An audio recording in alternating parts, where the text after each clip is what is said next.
Episode shooting देखते हैं। चैंगली को पता चल चुका है पूरे किंडी माउंटेन के अंदर जितने माउंटेन बैंडिट्स है इस टाइम पर उन सभी का बहुत ज्यादा बुरा हाल है। सबके पास में बहुत ज्यादा खाने की कमी हो चुकी है। सर्दियों के टाइम पर प्लांटिंग ज्यादा नहीं होती। ये सब कुछ इसी वजह से हो रहा है। इसलिए कुछ टाइम में ऐसा हो सकता है जितने माउंटेन बैंडिट्स अभी जिंदा बचे हैं उनमें से काफी बड़ी सेना चैंगली को प्रोटेक्ट करने के लिए आ जाए। वो टोडली से खाने के पीछे है। वो चैंगली से खाना मांगने की कोशिश करेंगे। इसलिए लूबाई समझाने की कोशिश करता है कि खुद से आगे बढ़कर इन लोगों की मदद करनी चाहिए क्योंकि ये एक अच्छा काम है। लेकिन चैंगली को अभी फिलहाल किसी भी अच्छे काम करते कुछ खास ज्यादा इंटरेस्ट नहीं है। लेकिन इसी टाइम पर उसे दो टास्क शो होते हैं जिसके अंदर उन्हें आसपास जितने बैंडिट्स हैं उन सभी के साथ में कोई डील करनी है और दूसरा टास्क उन लोगों की जितनी हो सके उतनी मदद करने की कोशिश करनी है। चैंगली अभी फिलहाल इस टास्क को देखता है, कुछ सोचकर इसको अभी के लिए इग्नोर कर देता है और वापस से अपने टोड विलेज पहुंचता है। यहाँ पर आराम से वो खाना एंजॉय कर रहा है और कुछ सोच भी रहा है। फिर वो लाइलिन से कहता है मुझे लगता है टाइम हो चुका है यहाँ से चलने का, मुझे लीफ विलेज जाना है। ये कहते चैंगली उठकर अभी के भी वहां से आगे बढ़ने लगता है। लाइलिन कहती है लेकिन आपको इतना जल्दी जाने की जरूरत क्या है, अभी तो आप अभी विलेज के अंदर आए, अभी इतनी जल्दी जाने की बात कर रहे हैं, थोड़ा सा आराम कर लीजिए फिर चल जाइएगा। चैंगली कहता है नहीं, आराम नहीं किया जा सकता,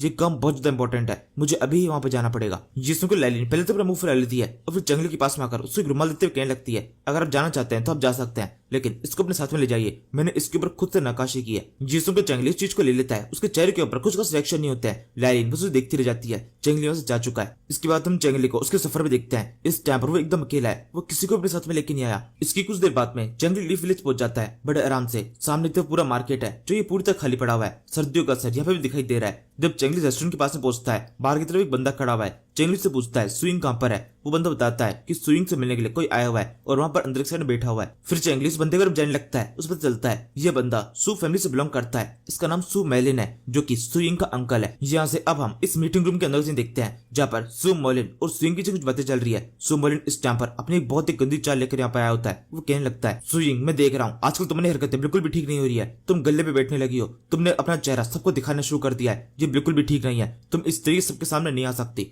तुम सू फैमिली से बिलोंग करती हो, हमारी इस जगह पर कुछ रेस्पेक्ट है। तुम्हारी ये सब कुछ करने के कारण हमारी रेस्पेक्ट बुरी तरह डाउन होने लगी है जो कि हम किसी भी हालत में एक्सेप्ट नहीं करेंगे। सुइंग कहती है पहली बात तो मेरा चेहरा अभी तक किसी ने देखा नहीं है और दूसरी बात मैं आपसे सू फैमिली से बिलोंग नहीं करती हूँ क्योंकि तुम लोगों ने मुझे फैमिली से बाहर निकाल दिया था और अब मैं सू फैमिली का हिस्सा नहीं हूँ। मोलिन बोलता है अच्छा ऐसी बात है, तुम सू फैमिली का हिस्सा नहीं हो लेकिन ये रेस्टोरेंट तो अभी भी सू फैमिली का हिस्सा है। ये रेस्टोरेंट तुम्हें हमारी फैमिली का मेंबर होने के कारण मिला था लेकिन अब जब तुम हमारी फैमिली के मेंबर नहीं हो तो फिर तुम्हें ये रेस्टोरेंट नहीं मिलेगा। मुझे ये रेस्टोरेंट अभी के अभी वापस चाहिए, जाओ बाहर निकलो रेस्टोरेंट से। ये सुनकर इस सर्वेंट को बहुत गुस्सा आता है। वो चिल्लाते बोलने लगती है क्या बकवास कर रहे हो तुम, इस रेस्टोरेंट को हमने बनाया, तुमने केवल एक अजीब खंडर सा कुछ बना के दे दिया था लेकिन इसको रेस्टोरेंट हम बना रहे हैं। इतने टाइम से तो तुमने इसे ऐसे छोड़ रखा था लेकिन अब जब ये अच्छी तरह चलने लगा है तो यहाँ पर उसे मांगने के लिए आ चुके हो, कितने घटिया लोग हो तुम। ये सुनकर मोलिन के साथ बंदा बोलता है ए सर्वेंट तुम अपना मुंह बंद रख, ये फैमिली के बड़े लोग के बीच की बात चल रही है, तू बीच में ना बोले तो ही तेरे लिए ठीक होगा, तेरी हैसियत नहीं है हमारे बीच में बोलने की। तभी मोलिन कहता है छोड़ जाने दो, उसके अंदर बिल्कुल भी तमीज नहीं है, एकदम बदतमीज लड़की है। वैसे भी हम यहाँ पर किसी से बात करने के लिए नहीं आए, ये रेस्टोरेंट हमारा है और हमें ये रेस्टोरेंट दोबारा चाहिए। अगर तुम हमारी सू फैमिली के मेंबर नहीं हो तो तुम्हें ये रेस्टोरेंट खाली करना पड़ेगा।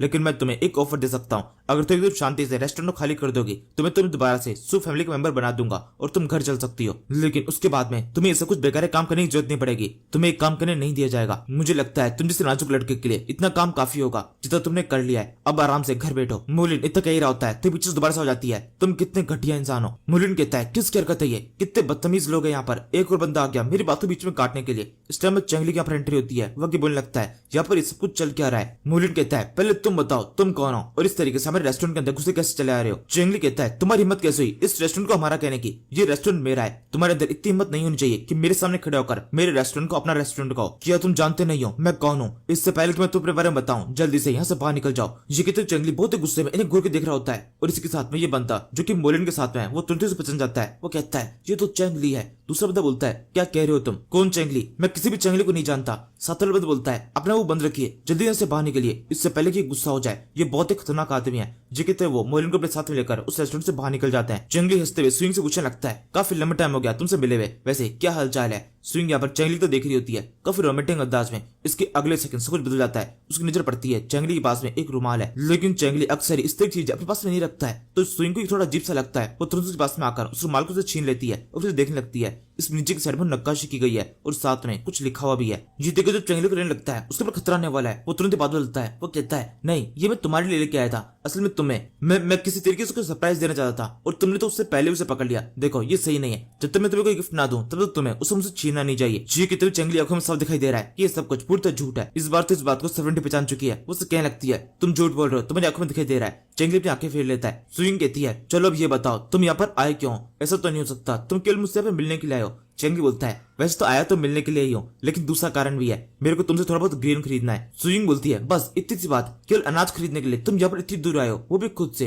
तुम किसी को भी बेच सकते थे। चेंगली कहता है ये मैटर बहुत ज्यादा इंपॉर्टेंट है, मेरी आंखों के सामने मैंने बहुत सारे लोगों को भूखा मरता हुआ देखा है और अब मैं इसे और भी ज्यादा देर तक देख ही नहीं सकता, मैं बैठा नहीं रह सकता, मुझे काम खुद करना पड़ेगा। सुइंग बोलती है लेकिन ये काम बहुत ज्यादा मुश्किल है, अभी फिलहाल तो हमारे पास में भी इतना अनाज नहीं है कि तुम्हें दिया जा सके। चेंगली कहता है क्या कह रही हो तुम, मैं यहाँ पर तुम्हारे पास में बहुत उम्मीद से आया हूँ। सुइंग कहती है तो उस उम्मीद करे क्या, जब हमारे पास में अनाज है ही नहीं तो कैसे दे दे? मेरे पास तो क्या पूरी सिटी के अंदर कहीं भी अनाज नहीं है, अगर अब तुम ढूंढने जाओगे तो पूरे योजो प्रोविंस के अंदर भी तुम्हें कहीं भी अनाज नहीं मिलेगा। इस टाइम पर अनाज के भाव बहुत ज्यादा बढ़ चुके हैं, अगर तुम बहुत ज्यादा अमीर भी हो तो भी तुम इसे खरीद नहीं सकते। चेंगली कहता है तो फिर मैं अपने माउंटेन मैंडेट तरीके से इस काम को अंजाम दूंगा, मैं क्या उन्हें चुरा सकता हूँ? स्विंग बोलती है क्या कह रहे हो तुम, हजारों किलो अनाज चुराना ये तो बहुत ज्यादा मुश्किल होता है, अनाज के ऊपर इस टाइम पर बहुत ज्यादा पहरेदारी की जा रही है, तुम ये काम नहीं कर पाओगे, ये बिल्कुल भी रियलिस्टिक नहीं है। चिंगली कहता है क्या सच में इस काम किसी हालत में नहीं किया जा सकता? स्विंग बोलती है नहीं किया जा सकता, अभी फिलहाल के लिए मैं तुम्हें केवल सलाह दे सकती हूँ, तुम्हें पूरी सिटी के अंदर, पूरे पवेलियन के अंदर, इनफैक्ट इस पूरे एम्पायर के अंदर भी कहीं भी अनाज नहीं मिलने वाला,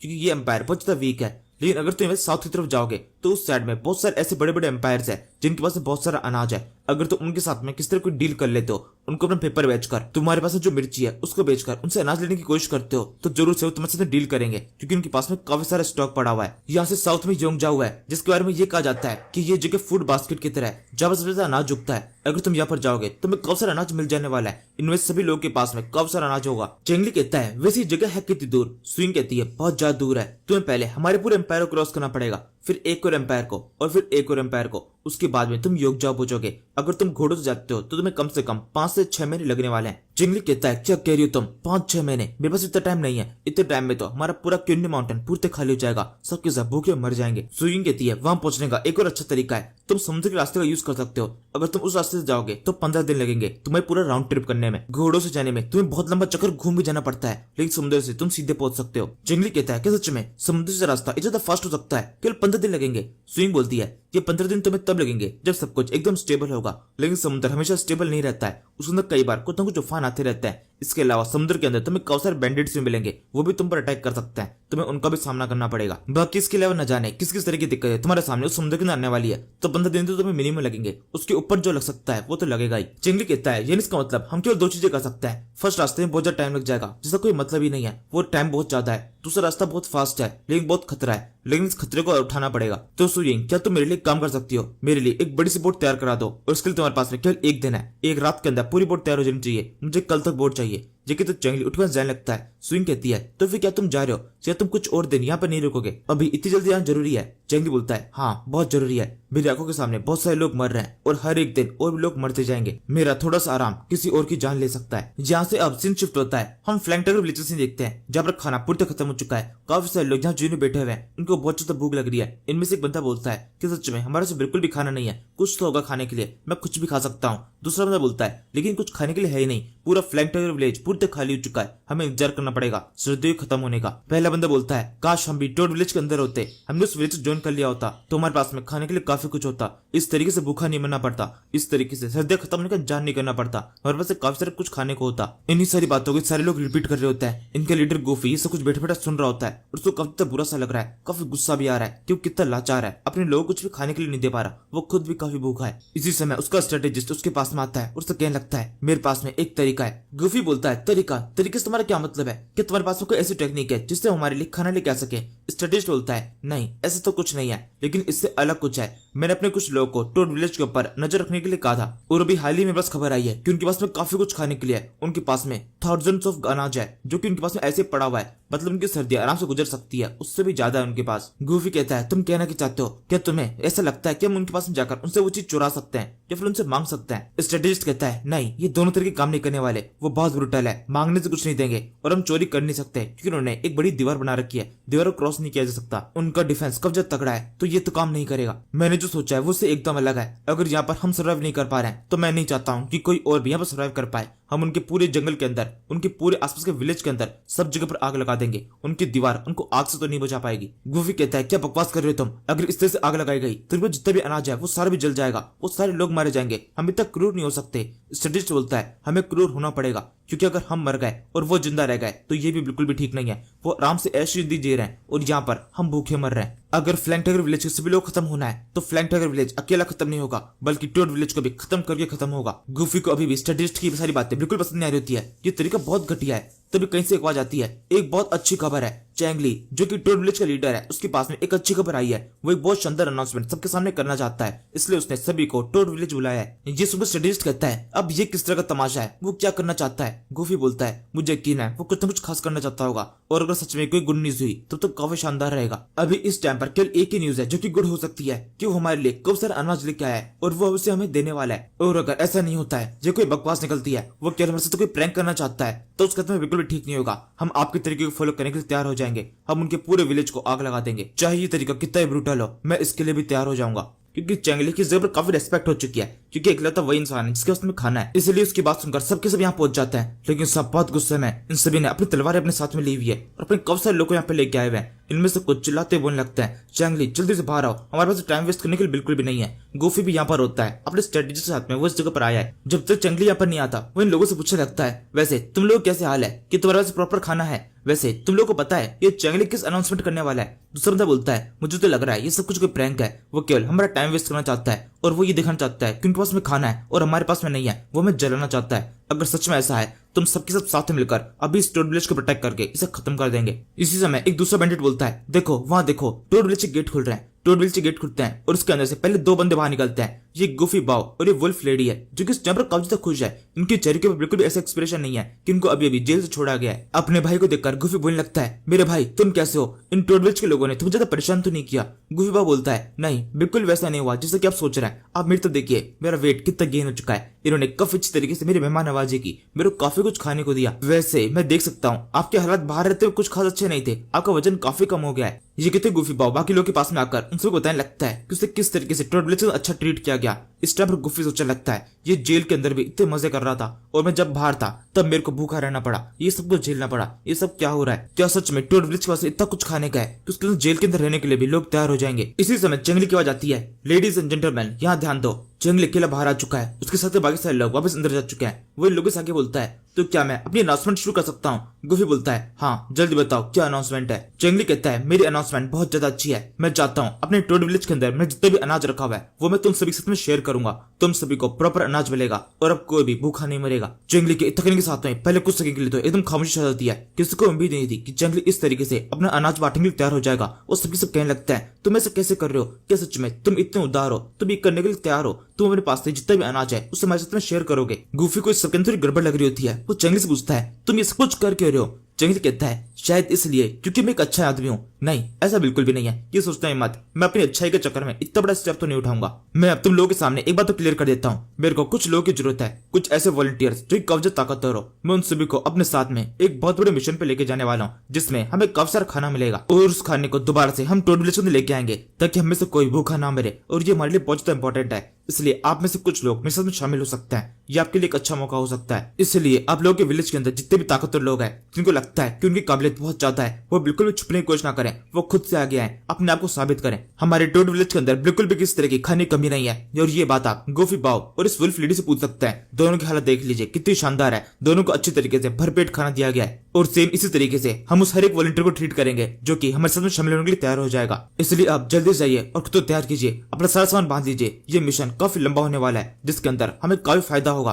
और ये मिशन कल ही शुरू होगा। मैं चाहता हूँ आप सभी लोग कल मुझे दोबारा से यहाँ पर आके मिले। इसी के साथ ही चैंगली की अब एक पूरी टीम बन जाती है। चैंगली ने अपनी टीम के अंदर पहले तो खुद को, फिर जीलोंग, ज़ैंगफी, सेंगजी और इसके अलावा एक छोटे से ग्रुप जो कि लियो फैमिली से बिलोंग करता है उसको भी शामिल किया है। इसके अलावा बचे बाकी सारे लोग टोड विलेज के अंदर रुकने वाले हैं ताकि वो बाकी चीजों के ऊपर नजर रख सके, कोई और बैडेट कोई और हरकत करने की कोशिश कर सकता है। और इसके अलावा चैंगली ने बाकी सबके लिए अपने अनाज के दरवाजे भी खोल दिए हैं तो वो भी शेयर किया जाएगा। टोड विलेज के अंदर रुके हुए लोग इस चीज के ऊपर नजर रखेंगे और इस काम को एकदम परफेक्टली करने वाले हैं। जब चैंगली यहाँ से निकल रहा होता है तब लाइलिन उसके पास में आती है और उससे कहती है क्या मैं भी आपके साथ में चल सकती हूँ? चेंगली मना करते हुए कहता है नहीं तुम नहीं चल सकती, क्योंकि हम खेलने के लिए नहीं जा रहे, ये मिशन बहुत खतरनाक है और इस बार हमारे सामने एक बहुत बड़ा समुद्र रहने वाला है। हो सकता है कोई समुद्री बैंडिट हम पर अटैक कर दे, काफी खतरनाक तरीके से, बहुत कुछ हो सकता है, इसलिए तुम मत चलो। लैलिन कहती है लेकिन मैं एक छोटी बच्ची नहीं हूँ, मैं खुद को संभाल सकती हूँ, चाहे कोई भी काम हो मैं वो काम भी कर सकती हूँ। आपको क्या लगता है मैं आपके साथ में केवल खेलने के लिए हूँ? जब खेलने का टाइम हो तभी आपके साथ में हो सकती हूँ, वरना नहीं। नहीं मैं काम भी कर सकती हूँ। ये सुनकर चैंगली से अपने घोड़े बिठा लेता है और फिर कहता है ठीक है तुम भी हमारे साथ में चलो, तुम्हें जिद करने की जरूरत नहीं है। इसी के साथ ही ये काफिला आगे बढ़ता है, सबके सब अपने साथ में काफी सारा सामान लेकर तेजी से लीफ विलेज की तरफ आगे बढ़ने लगते हैं। इस टाइम पर लैलिन बहुत ज्यादा खुश होती है, वो सोच रही होती है एक और एडवेंचर मेरे मास्टर के साथ में। यहाँ से सीन शिफ्ट होता है, हम लीफ विलेज के इस पोर्ट का सीन देखते हैं। यहाँ पर एक बहुत बड़ा शिप है, सुइंग ने सब कुछ तैयार करवा दिया है, धीरे धीरे करके शिप के अंदर सारा सामान भी रखा जा रहा है। यहाँ पर ये सर्वेंट भी आई है, लेकिन सुइंग खुद से नहीं आई। इसी समय चैंगली सर्वेंट के पास पहुंचता है और उसे पूछने लगता है वैसे सुइंग कहाँ पर है, क्या तुम्हारी मास्टर भी यहाँ पर आई है? सर्वेंट बोलती है नहीं वो नहीं आई, वो थोड़ी ज्यादा बिजी थी और उसके अलावा वो आपको अलविदा कहने के लिए यहाँ पर नहीं आ सकती। वैसे आपको क्या उनसे कोई इंपॉर्टेंट काम है, कोई मैसेज जो क्या आप उन्हें देना चाहें? चेंगली कहता है वैसे कुछ खास इंपॉर्टेंट तो नहीं है, तुम ऐसा करो तुम भी यहाँ से चले जाओ, जाओ उसके पास में जाओ, उसकी देवड़ी देखभाल करो, यहाँ पर तो वैसे भी काम करने के लिए काफी सारे लोग हैं, वो सारा काम ठीक तरह से कर लेंगे। सर्वेंट बोलती है नहीं उन्होंने मुझसे कहा है कि जब तक आप चले न जाए तब तक यहाँ पे रखूं, तब किसी भी तरीके से आपको मदद की जरूरत हो तो मैं मदद कर सकूं। चेंगली कहता है मैंने कहा ना मदद की जरूरत नहीं है, पहले भी काफी सारे लोग यहाँ पर मौजूद है, हम सब यहाँ पर सबको संभाल लेंगे। सर्वेंट कहती है हाँ शायद सब बिल्कुल ठीक कह रहे हैं, जहाँ पे मेरी कुछ खास जरूरत है नहीं, मेरे को चलना चाहिए। ये कहने के साथ में सर्वेंट चली जाती है और अब चेंगली के भी इस शिप को रिलीज करने का टाइम हो चुका है। शिप को छोड़ा जाता है और सब के सब अपने समुद्र के सफर की तरफ आगे निकल चुके हैं। ये सफर शुरू होने के साथ में इस सफर के कुछ साइड इफेक्ट दिखाई देने लगे हैं। चेंगली और बाकी सब आगे तो निकल चुके हैं, उससे एक स्क्रीन शो होती है जिसके ऊपर लिखा है तुमने एक टास्क को एक्सेप्ट कर लिया है, तुम माउंटेन बैंडिट्स की मदद करना चाहते हो। यहाँ से हम शिप के अंदर सीन देखते हैं। चेंगली सोच रहा होता है मैं तो इनकी मदद करना चाहता हूँ, लेकिन हमारी मदद कौन करेगा?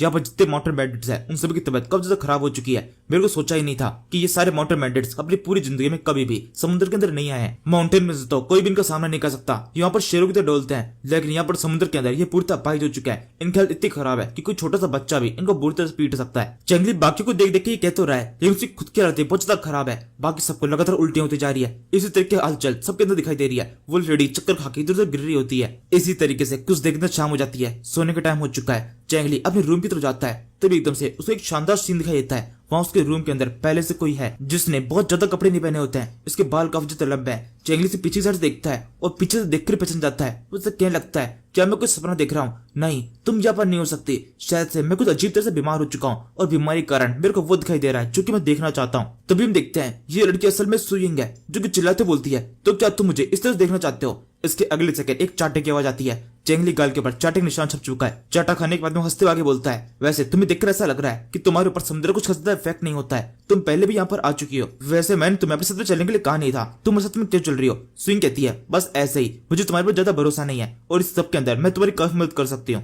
चेंगली कहता है अच्छा ऐसी बात है, वैसे मुझे इस शिप के अंदर पूरा एक दिन हो चुका है, लेकिन मेरी नजर तुम पर अब जाके पड़ी, ऐसा कैसे हो सकता है? अगर तुम यहाँ पर सुबह से हो तब तो मेरी नजर तुम्हें पहले पड़ देनी चाहिए थी। स्विंग कहती है असल में मैं जब यहाँ पर एंटर की थी तब मैंने एक लड़की का रूप ले रखा था, मैं जानू तुम्हारे सामने आना चाहती थी, इस तरीके से नहीं। और इसके अलावा मैं तुम माउंटेन बैंडिट्स के बारे में काफी कुछ जानती हूँ, तुम बिल्कुल भी नहीं पता सफर के अंदर किस तरह जाया जाता है, इसलिए तुम्हारे लिए मैं कुछ सामान लेके आई हूँ। जो योंगजाओ सिटी है वो बहुत ज्यादा वेल्थ सिटी है, वहाँ पर काफी सारे अमीर लोग रहते हैं, इसलिए उनके सामने तुम इस तरह नहीं जा सकते भिखारियों की तरह, इसलिए सिटी के अंदर एंटर करने से पहले कुछ ढंग के कपड़े पहन लेना। ये कहते अपने पास से एक बड़ा सा कपड़ा बाहर निकालती है जिसके ऊपर काफी तेज नक्काशी वगैरह की गई है। चेंगली इस कपड़े के हाथ लगाता है, ये कपड़ा काफी शानदार है, इस देखकर कहने लगता है इसको बनाने में तो तुमने काफी ज्यादा मेहनत की होगी, जिस बंदे ने इसके ऊपर अपना काम किया है, इसके ऊपर नक्काशी की है, वो सब कुछ करने में उसे कई महीने लगे होंगे, यही सब कुछ तुमने किया है, इतने महीने तुमने इस कपड़े को बनाने में दिए। ये कहते चेंगली स्विंग को थैंक यू कह रहा होता है और स्विंग थोड़ी शर्मा रही होती है। इसी टाइम पर लैलिन की यहाँ पर एंट्री होती है, उसको पता नहीं है कि चेंगली यहाँ पर एक लड़की के साथ में पहले से है। वो चिल्लाते हुए आती है और कहती है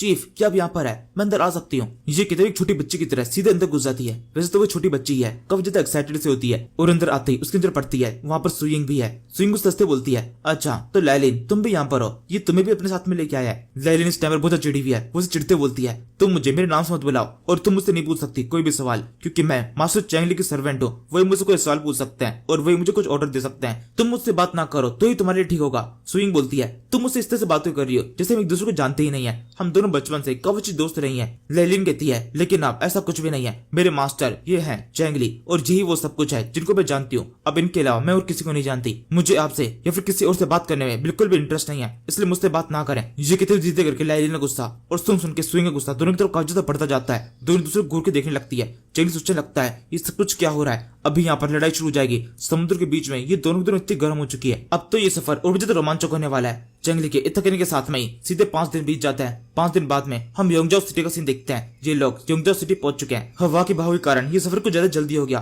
5 दिन के अंदर ही सफर तय हो गया है। ये लोग यहाँ पहुंचने के साथ में चेंगली अपना रूप बदल लेता है। उसने अपने कपड़े चेंज कर लिए हैं और इसे देखकर उसके साथ के बंदे बोलने लगते हैं, इन कपड़ों के अंदर आप काफी अच्छे लग रहे हैं, काफी नोबल लग रहे हैं। चेंगली कहता है ये एक काफी नोबल सिटी है, यहाँ पर काफी सारे अमीर लोग हैं, इसलिए हमें इस तरह का बिहेव करना पड़ेगा कि हमसे नोबल कोई भी नहीं है। किसी को भी अपनी असलियत पता नहीं चलनी चाहिए, किसी को पता नहीं चलना चाहिए कि हम सबके सब माउंटेन बैंडिट्स है, जाहिल गवार है जो कि जंगलों में रहते हैं। मैं चाहता हूँ हमारे जितने भी लोग यहाँ पर आए उन सभी को बता दो कि यहाँ पर काफी अच्छा बिहेव करना है, काफी नोबल बिहेव करना है। सबको लगना चाहिए कि हमसे ज्यादा नोबल और कोई भी नहीं है। मुझे लगता है अपने साथ जितने बैंडिट्स मैं लेके आया हूँ उन सभी से कुछ ज्यादा ही मांग रहा हूँ, लेकिन ये तो देना ही पड़ेगा। चेंगली के इन सारे इंस्ट्रक्शन के साथ में ये शिप पोर्ट की एकदम पास पहुंच जाती है। हम पोर्ट का सीन देखते हैं जहाँ पर कुछ लोग किसी एक बंदे को धमका रहे होते हैं। वो उससे कहने लगता है तुमने पिछले महीने कब सारा पैसा कमाया था, वो सारा पैसा मुझे चाहिए। मैं चाहता हूँ तुमने जितने पैसा कमाया वो सारा मुझे दे दो, क्योंकि उसके ऊपर मेरा अधिकार है, तुम्हें 1 रुपया भी नहीं मिलेगा। ये सुनकर दूसरा बंदा काफी घबरा जाता है। वो उससे कहने लगता है ये आप क्या कह रहे हैं, मैंने कल ही तो आपको सारे पैसे दे दिए थे, अब दोबारा से पैसे कहाँ से लाऊं, केवल 1 दिन ही कमाई है मेरे पास में, पूरे महीने की नहीं।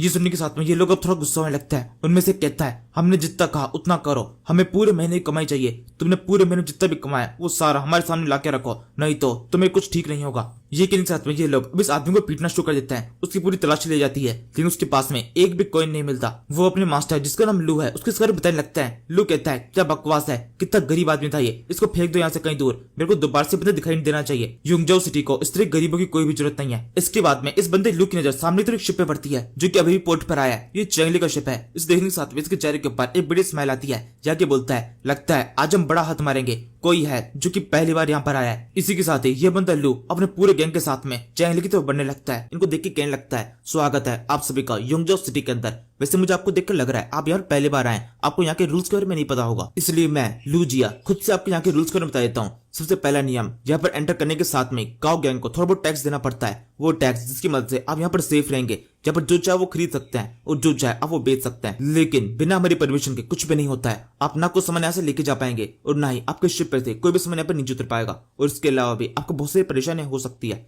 इसी टाइम पर स्विंग चेंगली के पास में आती है और उसे बताने लगती है ये काओ गैंग के लोग बहुत ज्यादा घटिया है, इन्होंने पूरे पोर्ट को अपने कब्जे में कर रखा है। इस पोर्ट के ऊपर अगर कोई भी किसी भी तरह का बिजनेस करना चाहता है तो इनको काफी सारे पैसे देने पड़ते हैं, तभी वो यहाँ पे बिजनेस करने देते हैं। इनफैक्ट अगर यहाँ पे कोई भिखारी भीख मांग रहा है तो ये उनसे पैसे मांगता है। भिखारियों को भी अपनी कमाई का कुछ परसेंटेज इनको देना पड़ता है। इस पूरे पोर्ट पर काओ गैंग का वर्चस्व बहुत ज्यादा है, ऊपर तक के काफी सारे लोग को ही जानते हैं, तो इस वजह से इनकी पहुंच भी काफी अच्छी है। ये सब कुछ सुनने के बाद में सेंगजी एकदम शांति से आगे तो बढ़ता है और उनसे कहता है भाइयों मेरी बात ध्यान सुनिए, हम अभी भी तो यहाँ पर आए, अभी तक तो हमने कुछ खरीदा भी नहीं है, हमें पास ज्यादा पैसे भी नहीं है, आप लोग क्या दे पाएंगे। लूजिया बोलता है तुम्हारी हिम्मत, तुमने मुझे भाई कहा, हम पर इसमें रिलेशन सेटअप करने की कोशिश मत करो, तुम्हारी और मेरी कोई बराबरी नहीं है, तुम केवल एक नौकर हो और मैं हूँ यहाँ का लीडर, इसलिए मेरे साथ कोई रिलेशन सेटअप करने से पहले 2 बार सोच लेना। और इसके अलावा एक और बात, हमारा पूरा सिस्टम तुम ध्यान से सुन सकते हो, तुम जितना भी सामान यहाँ पर लेके आओगे उसका 10% सीधे सीधे हमें देना पड़ेगा, और जितना भी सामान तुम यहाँ से लेके जाओगे उसका भी 10% तुम्हें हमें देना पड़ेगा। ये 10% का रेशियो हमेशा बना रहना चाहिए, अगर ये टूट गया तो तुम्हारे साथ में काफी गलत होगा। सेंजी कहता है क्या कह रहे हो तुम, 10%? ये तो बहुत ज्यादा होता है, इतना टैक्स कोई भी नहीं लेता, ये तो तुम अपनी मनमानी चला रहे हो। इसी समय चेंगली सेंजी को रोकता है और उसे कहता है तुम बताओ, तुम लोगों को अगर हम पहले टैक्स नहीं देंगे तो तुम कर ही क्या लोगे। लूजिया बोलता है अगर तुम ऐसा नहीं करते हो, हमें टैक्स नहीं देते हो, तो मैं तुम्हें पहले बता चुका हूँ यहाँ पर क्या होने वाला है, तुम कुछ भी नहीं कर पाओगे, यहाँ से हम तुम्हें पोर्ट से आगे भी नहीं बढ़ने देंगे, तुम यहाँ पे कुछ खरीद नहीं सकते और ना ही कुछ बेच सकते हो, पूरे मार्केट के अंदर कोई भी नहीं होगा जो कि तुम्हारे साथ में कोई भी डील करना चाहे। और इसके अलावा इस पोर्ट की पूरी जिम्मेदारी हमारे ऊपर है, यहाँ पर जितने भी शिप्स आते हैं हम सभी को चेक करते हैं कि उनके अंदर किसी भी तरह का इलीगल सामान तो नहीं है, और इसके अलावा जितने भी लोग उस पोर्ट के ऊपर है कोई वो माउंटेन बैंडिट तो नहीं जो कि अलग अलग जगहों से बिलोंग करते हैं। हो सकता है अगर तुम हमारी बातों को ना मानो तो हम इनमें से कोई भी इल्जाम तुम्हारे ऊपर लगा दे और तुम्हें एक काफी लंबे तक जेल हो जाए। तुम्हें हम माउंटेन बैंडिट बता सकते हैं या फिर ये भी कह सकते हैं तुम्हारी शिप के ऊपर कुछ इलीगल सामान था। मुझे नहीं लगता ये बात तुम्हें बिल्कुल पसंद आएगी कि तुम्हारी शिप पे से कोई इलीगल सामान मिले और तुम्हें लंबे टाइम तक जेल में रखा जाए। चेंगली कहता है अच्छा तो ऐसी बात है, तुम लोग ये कर सकते हो, चलो ठीक है मैं तुम्हारी बात मान लेता हूँ, मेरे पास तो कुछ बहुत खास है जिसको लेने के बाद में उसके बाद में तुम्हारी पूरी जिंदगी कब शानदार हो जाएगी, तुम्हारी जिंदगी सारे कष्ट एकदम दूर हो जाएंगे और तुम हमेशा एक शानदार नशे में रहोगे। इससे शानदार नशा और कुछ भी नहीं है। मतलब तुम इस चीज को एक ट्रेजर कहोगे तो भी गलत नहीं होगा। जिसको को लूजियो को भी अच्छा लगता है, उसे लगता है चेंगली उसे कुछ शानदार चीज देने वाला है। वो अपना हाथ जोड़ते आगे बढ़ते हुए बोलता है अब आए ना तुम मेरी बात समझ में, तुम बहुत होशियार हो, मुझे लगा नहीं था तुम इतने से मान जाओगे, मुझे लगा था तुम्हें थोड़ा डोज देना पड़ेगा, लेकिन ये अच्छी बात है तुम्हें समझ में आ गया। अब जल्दी से वो ट्रेजर मुझे दे दो, तुम्हारे पास में क्या है। चेंगली कहता है थोड़ा और पास आओ और इसको ध्यान से देखो। ये कहते चेंगली एकदम से अपनी स्वॉर्ड निकाल लेता है और फिर जैसे ही लूजिया उसकी एकदम पास पहुंचता है उसने गर्दन के ऊपर एक अटैक करके तुरंत ही लूजिया को मार देता है। लूजिया गर्दन कट चुकी है, वहां पे चारों तरफ खून ही खून फैल चुका है और पूरी जगह पर एक अजीब सा आवाज फैल चुकी है। लूजिया के साथ जितने भी लोग होते हैं वो सबके सब काफी घबरा जाते हैं और उसके अलावा चेंगली के साथ जितने भी लोग होते हैं वो भी काफी घबराए हुए हैं। उनमें से कुछ सोचने लगते हैं अभी 1 मिनट पहले इन्होंने हमसे कहा था यहाँ पर एकदम सभ्य बिहेव करना है और अब खुद से एक बंदे को जान से मार दिया। सेंग जी और वुल्फ लेडी की चेहरे के ऊपर भी सेम ऐसे एक्सप्रेशन होता है। चेंगली अपने स्वord को वापस रखता है और आके बोलता है तो क्या कोई और है जो कि यहाँ पर आके हमसे कुछ लेना चाहे, उसको भी मैं ये सेम चीज दे सकता हूँ। ये भी एक काफी शानदार ट्रेजर है। मेरा नाम प्रिंस ओपा है और मैं जहाँ कहीं भी जाता हूँ अपने रूल्स खुद बनाता हूँ, किसी के रूल फिर पे लागू नहीं होते। अब मैं यहाँ आ चुका हूँ तो रूल्स मैं खुद बनाऊंगा और तुम सभी को उन रूल्स को फॉलो करना पड़ेगा और मैं जब चाहूँ तब उन रूल्स को तोड़ भी सकता हूँ। ये बात तो तुम्हें मेरे कपड़ों की तरफ देख के पता चल जानी चाहिए थी कि मैं कितना शाही इंसान हूँ। इस तरह के कपड़े केवल कुछ शाही लोगों के पास में होते हैं। ये कपड़े मेरे सीधे मेरी वाइफ ने बनाए थे।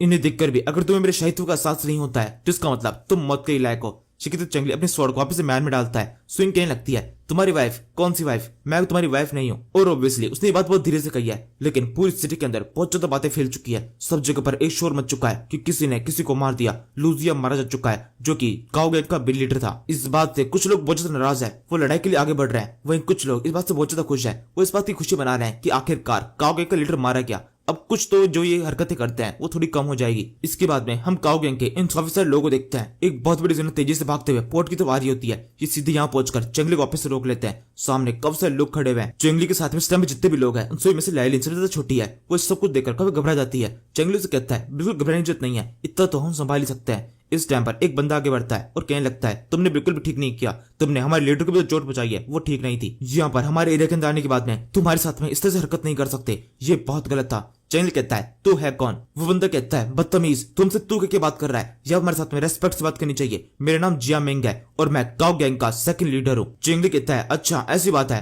तो तुम उसके साथ में हो, उस कुत्ते के साथ में, तो यानी किसका मतलब तुम भी एक कुत्ते ही हो। अभी हमें योंगजाओ के अंदर आए हुए अभी कुछ मिनट ही हुए हैं लेकिन हमें यहाँ पर एक बंदे को मारना पड़ा और शायद से मुझे ऐसा लग रहा है दूसरा बंदा भी जल्दी मरने वाला है। ये जगह कितनी ज्यादा वाहियात है, कितनी मनूस है ये। यहाँ पर शायद से कोई भी रूल्स को मानता नहीं है, शायद से यहाँ पर अच्छे रूल्स है नहीं, इनको बनाने की जरूरत है। लेकिन अब मैं यहाँ पर आ चुका हूँ, सबको सीधा कर दूंगा। चेंगली की ये एक एक बातें इन लोगों को भी तो गुस्सा दिला रही होती है। इनका लीडर बोलता है इनके ऊपर अटैक करो, हमें किसी भी तरीके से अपने लीडर का बदला लेना पड़ेगा, सबके सब आगे बढ़ो। तभी चेंगली बोलता है अच्छा ऐसी बात है। इस टाइम चेंगली के साथ के लोग बोलते हैं अब आपको कुछ भी करने की जरूरत नहीं है, हम इन्हें संभाल लेंगे। ये कहते हुए ये लोग अपने वेपन निकाल लेते हैं। शिप के ऊपर काफी सारे बंदे आ चुके हैं जिनके हाथ में एरोज है और इन्होंने सामने के जितने भी लोग हैं इन सभी के ऊपर अपना एम कर दिया है और साथ में बता दिया है कि यहाँ पर हम इतने भी अपाहिज नहीं कि तुम्हारी सारी बातों को मानना पड़े, तो उन सभी को खत्म करने में हमें ज्यादा टाइम नहीं लगेगा। चेंगली हंसते हुए बोलने लगता है वैसे तो मैं बुद्ध रिलीजन के अंदर कुछ ज्यादा बिलीव करता हूँ, इस वजह से ज्यादा लोगों को मारना नहीं चाहता। इसलिए अगर यहाँ पर जो कुछ भी चल रहा है वो एकदम शांति से निपट जाए तो ही ठीक होगा। मैं किसी भी तरह की हिंसा के अंदर बिलीव नहीं रखता हूँ। ये सुनकर ये बंदा जिया मिंग वहीं रुक जाता है और इसके अलावा ये थोड़ा सा घबराया हुआ भी है। इसको दिखाई दे रहा है सामने तो कितने सारे लोग हैं और इन सभी ने एक ही एरो अगर फायर किया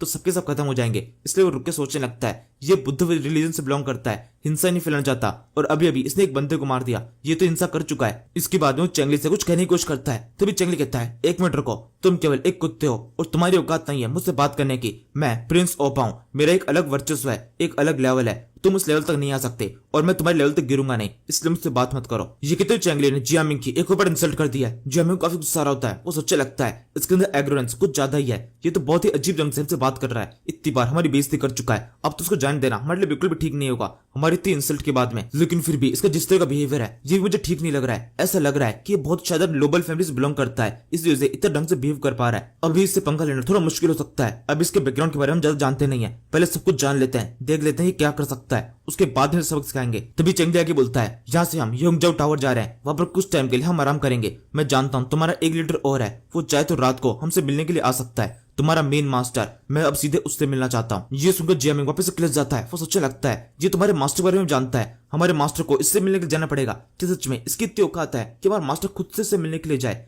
लेकिन शायद से इसकी औकात इतनी अच्छी हो सकती है, ये अपनी खुद की शिप लेके आया है, उसके अलावा इसकी शिप के ऊपर इतने सारे बॉडीगार्ड्स भी है। इन सभी को देख के लग रहा है ये काफी ताकतवर है। जिस बंदे के पास में इतने ताकतवर बॉडीगार्ड हो वो खुद तो काफी ताकतवर होगा ही। ये सोचकर अपने साथी लोगों से कहता है इन लोगों को जाने दो, कोई भी इन्हें कुछ नहीं करेगा। साथी बंदे बोलते हैं लेकिन लूजिया का क्या, इन लोगों ने उसे मार दिया, हमें बदला लेना पड़ेगा। जिया मिंग कहता है एकदम चुप हो जाओ, सब साइड में हो जाओ। ये कहते हैं सबके सब साइड में जाते हैं। चेंगली और बाकी सब धीरे धीरे करके शिप से नीचे उतरने लगे और सबके सब इस टावर की तरफ जा रहे हैं। तभी जियामिंग दोबारा चेंगली को रोकता है, उससे पूछने लगता है, बताओ तुम हो कौन, अपना नाम तो बता के जाओ एटलीस्ट। चेंगली कहता है, मेरा नाम है प्रिंस ओपा, तुम्हारे जानने के लिए मेरा नाम ही काफी है, इससे आगे की बात तुम्हारे मास्टर से होगी। यही कहते हुए चेंगली वहां चला जाता है। इससे जियामिंग के साथ का दूसरा बंदा उससे बोलने लगता है, अब तो हमें इसका नाम पता चल चुका है, क्या हम इसको जाने देंगे, क्या कुछ हम कर नहीं सकते इनको रोकने के लिए। जियामिंग बोलता है, इसका एटीट्यूड बहुत अलग तरीके का है, हम कुछ भी नहीं कर सकते हैं, अभी फिलहाल इसको जाने दो। और इसी के साथ चेंगली ने इस योंगजाओ सिटी के अंदर भी अपना डर का साम्राज्य बना दिया है। लोग काफी हद तक उससे डरने लगे हैं। यहाँ से अब चेंगली और बाकी सबका असल मायनों में योंगजाओ का सफर शुरू होता है। कुछ लोगों को ये योंगजाओ टावर की तरफ लेके जाते हैं, लेकिन मैक्सिमम लोग इस शिप के ऊपर रुकते हैं ताकि शिप की निगरानी की जा सके। शिपिंग का पर्सनल है। चेंगली अपने साथ कुछ मेन लोग को योंगजाओ टावर की तरफ लेके जाता है और जहाँ पर जो मेन लोग आता है वो पूरी सिटी के अंदर बिखर जाता है लोगों को ढूंढने के लिए जिनके साथ वो ट्रेड कर सके। जब चेंगली अपने सारे साथियों के साथ में यहाँ पर इस पूरी सिटी के अंदर घूम रहा होता है, उसे एहसास होता है कि सच में योंगजाओ सिटी कब शानदार है, जहाँ पर हर तरह का टैलेंट अपने एक्सीलेंट लेवल पर है।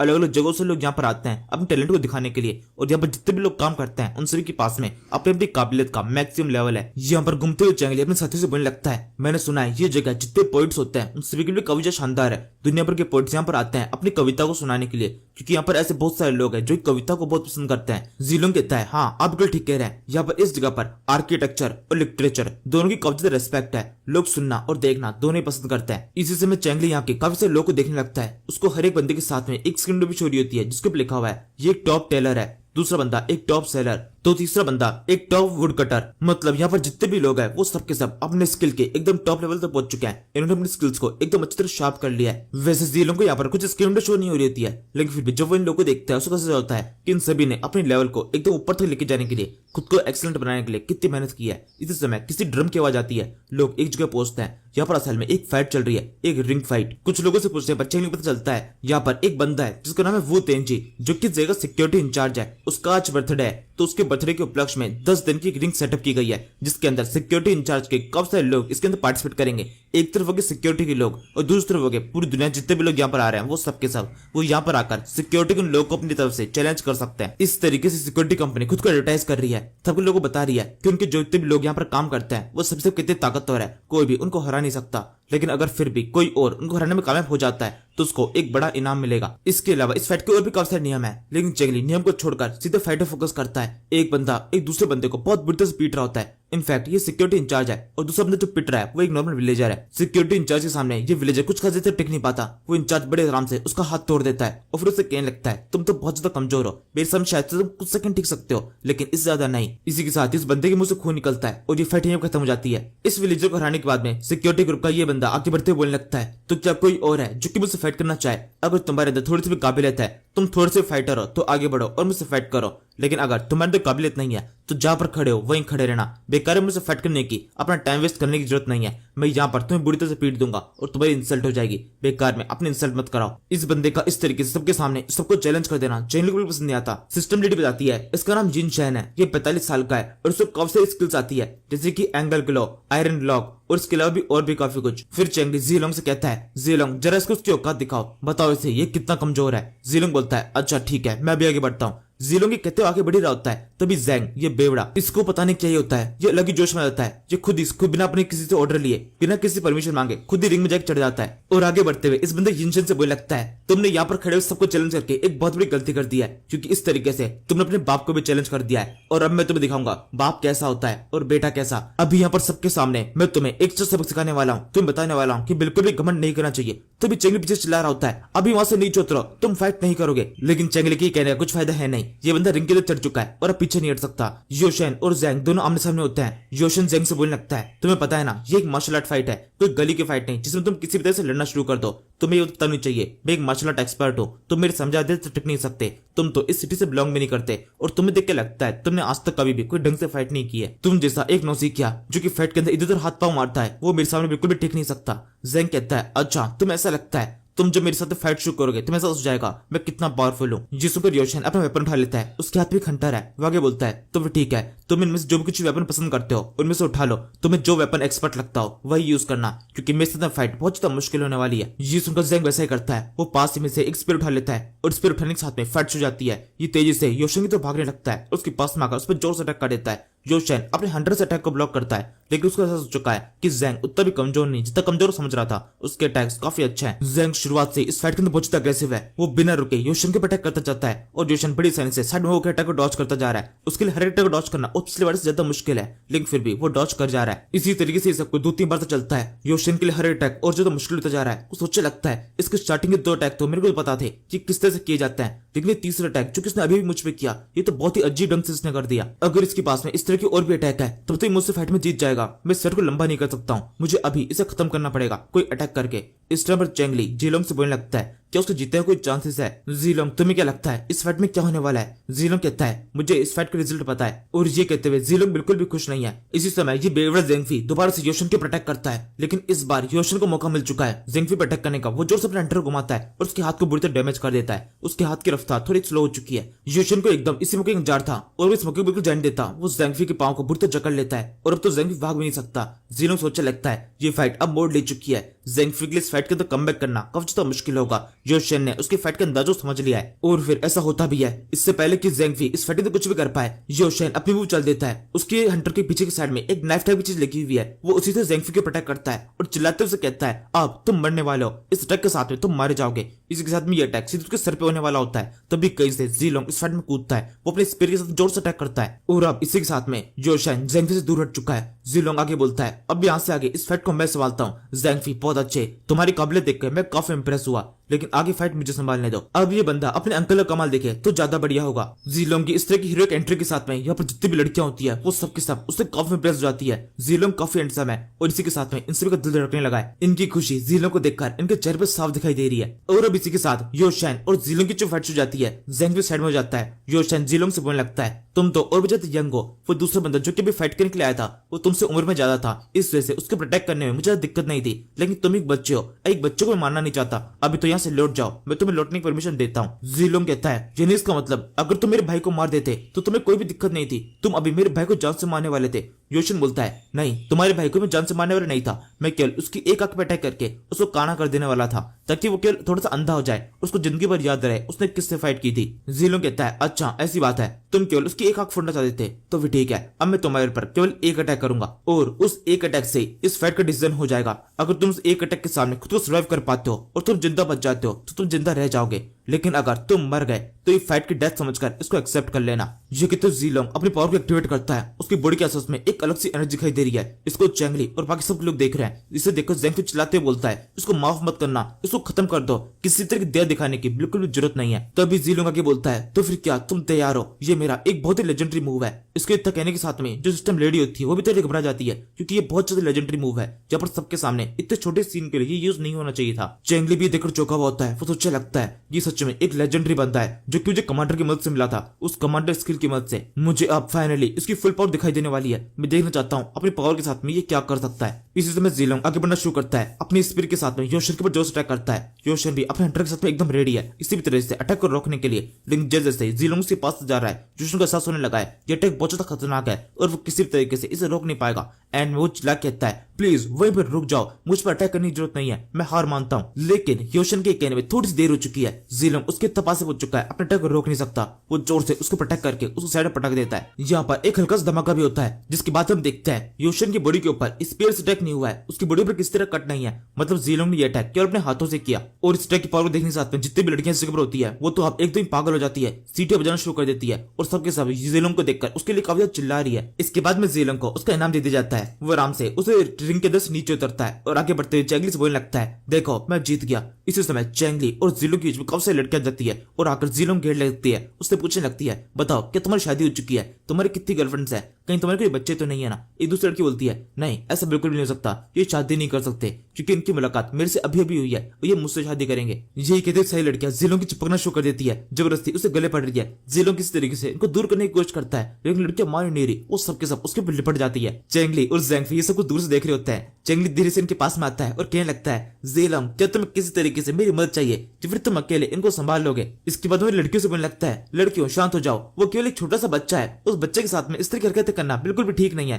तुम तो अडल्ट हो, थोड़ा मैच्योर बिहेव करो। लेकिन चेंगली की बातों को यहाँ पर कोई भी सुन नहीं रहा है। वो सारी लड़कियां जीलोंग के ऊपर एकदम टूटी पड़ी हुई है, उसको लगातार कुछ कुछ किए जा रही है, उसको छोड़ने को तैयार नहीं है। इसके बाद चेंगली भी जीलोंग की और ज्यादा मजे लेने लगता है। उससे कहता है, जीलोंग तुम आराम से अपने दोस्तों के साथ में खेलो, बस वो इनाम की राशि जो कि तुमने जीती है वो मुझे दे दो। इसी के साथ चेंगली के हाथ में पोटली लग जाती है जिसके अंदर काफी सारी गोल्ड की चीज है। इन्हीं को उछालते हुए कहने लगता है, देखो हमें कितना बड़ा इनाम मिला, अब इसकी मदद से हम यहाँ पर और भी काफी सारी चीजों खरीद सकते हैं, हमारी शॉपिंग और मजेदार होने वाली है। इसके बाद कुछ और देर तक से कुछ चलने के बाद में चेंगली जब इतना मन भर चुका होता है वो देखता है जीलोंग उस भीड़ के अंदर किस तरह से बाहर निकल रहा है। उसकी हालत काफी ज्यादा खराब हो चुकी है। जीलोंग चेंगली के पास में आता है, उसके चेहरे पर कुछ अजीब से निशान बने हुए हैं, लड़कियों ने उसको भर भर के किस किया है। चेंगली को ये चीज साफ साफ समझ में आ रही है, वो फिर भी जीलोंग से पूछने लगता है, जीलोंग ये क्या हुआ, तुम्हारे चेहरे के ऊपर इस तरह के निशान कैसे हो गए।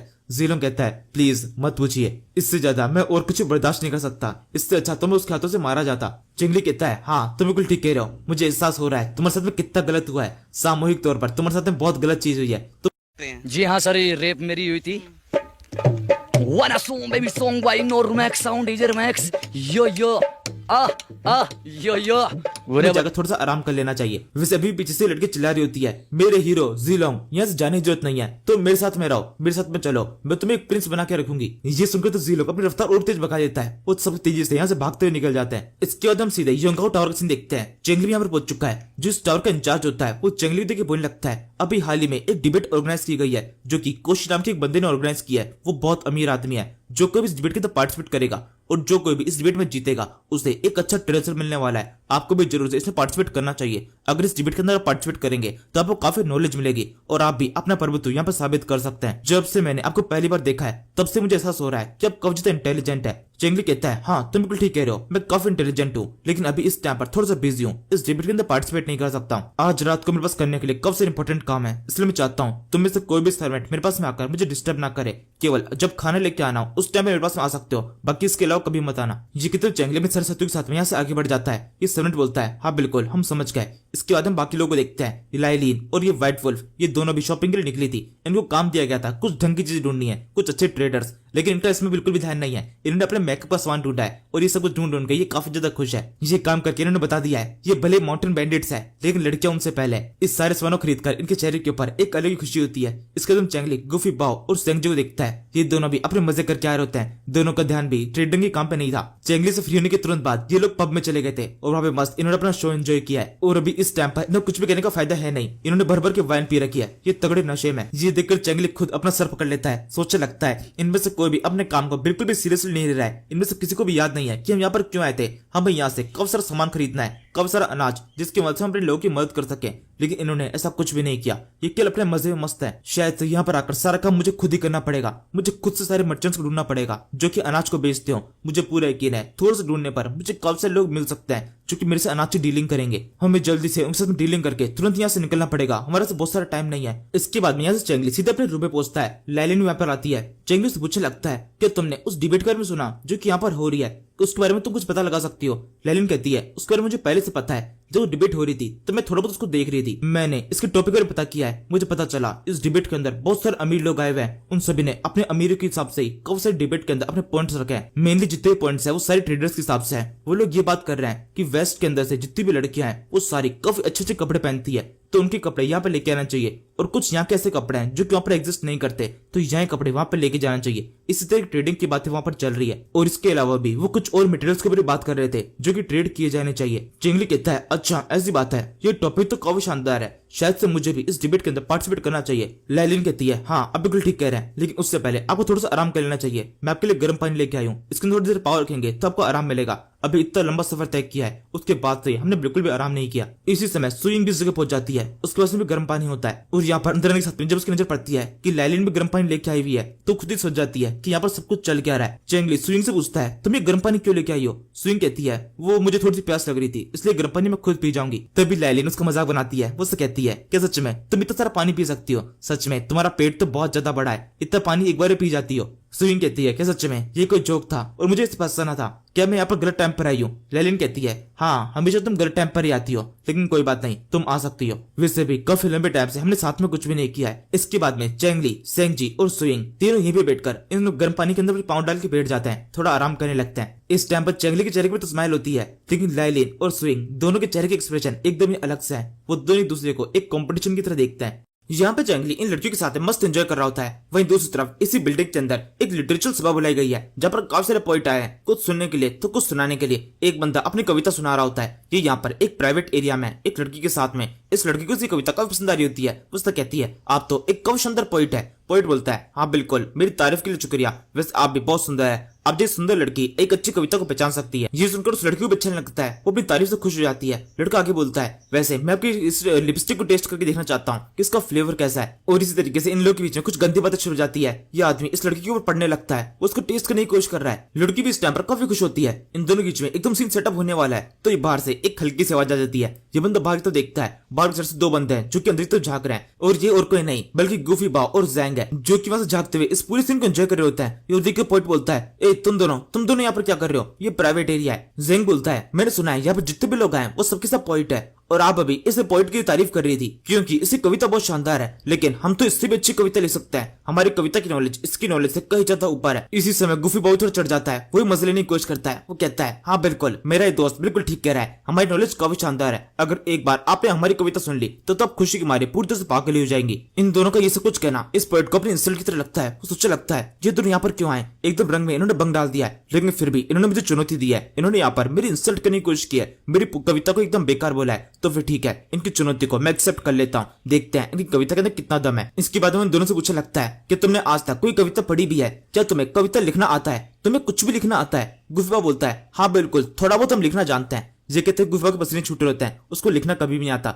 उसने आज तक पैर अपने हाथ में भी नहीं पकड़ा। इसी समय ये लड़की काफी खुश हो रही है। ये खुश तो बोलती है तो फिर ठीक है, आज हमें कुछ और शानदार कविताएं सुनने को मिलेगी। चलो आ जाओ, लिख के बताओ तुम क्या शानदार लिख सकते हो। इसी के साथ में ये लोग यूनिवर्सल एरिया में जाते हैं, जहाँ और बाकी सारे पोइट्स बैठे हुए हैं। गुफी बाव और जैंग दोनों को बीच में बिठा दिया जाता है, उन दोनों से कहा जाता है कि अपनी कविता लेके। इन दोनों के सामने एक कागज पड़ा हुआ है जिन पे इन्हें अपनी कविता लिखनी है। यहाँ पर जितने पोइट्स है वो सबके सब इन्हीं की तरफ घूरे जा रहे हैं, और ये सब कुछ देख देख के जैंगफी और गुफी बाव दोनों काफी ज्यादा घबरा जाते हैं। इन दोनों ने अपनी जिंदगी में कई पेन अपने हाथ में नहीं पकड़ा। अपने सामने की तरफ ऐसे कागज और कलम देखकर दोनों की घबराहट काफी बढ़ जाती है। लेकिन यहाँ पर इतने सारे लोग उनको इस तरह से घूर रहे हैं, अब ये कुछ मना नहीं कर सकते। गुफबाव किस तरीके से अपने कांपते हुए हाथों के साथ में कलम को उठाता है, लेकिन समझ में नहीं आ रहा उसे लिखना क्या चाहिए। इनफैक्ट उसे ये भी समझ में नहीं आ रहा कि वो लिखे कैसे। उसके मन में भी अगर कुछ हो तो भी वो लिख नहीं सकता। वो सोचने लगता है अब तो यहाँ पर हमारे जूते पड़ने वाले हैं, ये लोग हमें बुरी तरह से पीटेंगे जब इनको पता चलेगा हम यहाँ पर इनका टाइम वेस्ट कर दिया है, हमें तो लिखना भी नहीं आता। इसी समय ये बेवड़ा जैंग थोड़ी कमान संभालता है, आगे बढ़ते बोलता है मुझे माफ कर दीजिए जेंटलमैन, मुझे लगता है हम अपनी कविता लिखकर आप लोग केवल टाइम वेस्ट करेंगे। हमने अपनी कविता को कुछ ज्यादा शानदार समझ लिया है, इस सभा के लिए वो लायक नहीं है। अभी के लिए मैं चलता हूँ, कुछ जरूरी काम आ गया है। यही कहते हुए जैंग और गुफी बाव दुनिया से भागते जाने लगता है। तभी पोइट कहता है एक मिनट रुको, तुम लोग कहाँ पर जा रहे हो? अभी थोड़ी देर पहले तुम खुद ही तो कह रहे थे तुम्हारी कविता काफी शानदार है, और अब तुम भाग रहे हो। क्या सच में तुम केवल इतने आलसी हो, इतने कमजोर हो, इतनी क्या बड़ी बड़ी फेंक रहे थे? ये इंसल्ट सुनकर जैंग को थोड़ा बुरा लगता है। वो कहने लगता है नहीं, ऐसा बिल्कुल भी नहीं है, मैं भाग नहीं रहा हूँ, बल्कि मेरे प्रिंस को लेने के लिए जा रहा हूँ। मेरे प्रिंस काफी शानदार है, वो काफी शानदार पोइट है, अगर वो यहाँ पर आ जाएंगे तो तुम्हें हरा देंगे। उनकी कविता सुनकर तुम्हारे कान खुले खुले रह जाएंगे। ये सुनकर पॉइंट कहता है अच्छा ऐसी बात है, उसकी कविता इतनी शानदार है? जैंग बोलता है हाँ बिल्कुल, उनकी कविता बहुत ज्यादा शानदार है, तुम सुनकर एकदम चौंक जाने वाले हो। पोइट कहता है तो फिर ऐसा करो, तुम्हारे साथ जो दूसरा बंदा है उसको यहीं पे छोड़ दो और तुम अकेले जाओ अपने प्रिंस को लेके आओ। ये कहते हुए गुफी बाव को उस जगह पर रख लेता है और जैंगफी को जाने की परमिशन मिल जाती है। जैंगफी को लात मार के वहां से भगा दिया जाता है। फिर वो भागते हुए प्रिंस के पास में आता है। प्रिंस मतलब चेंगली के पास में, और उसके पास में कहता है प्रिंस एक बहुत बड़ी गड़बड़ हो चुकी है, मैं एक बहुत बड़ा काम करके आया हूँ और आपको उसमें मेरी मदद करनी पड़ेगी। चेंगली कहता है पहले बताओ सही हुआ क्या है। जैंगफी पूरा कांड बताता है कि उसने अब तक क्या किया है और किस तरीके से उन लोगों ने गुफी बाव को पकड़ लिया। यहाँ से हम दोबारा से इस पोइट और गुफी बाव को देखते हैं। गुफी बाव इस टाइम पर काफी डरा हुआ होता है, इस टाइम काफी सहमा हुआ है कि ये लोग सच में क्या करेंगे।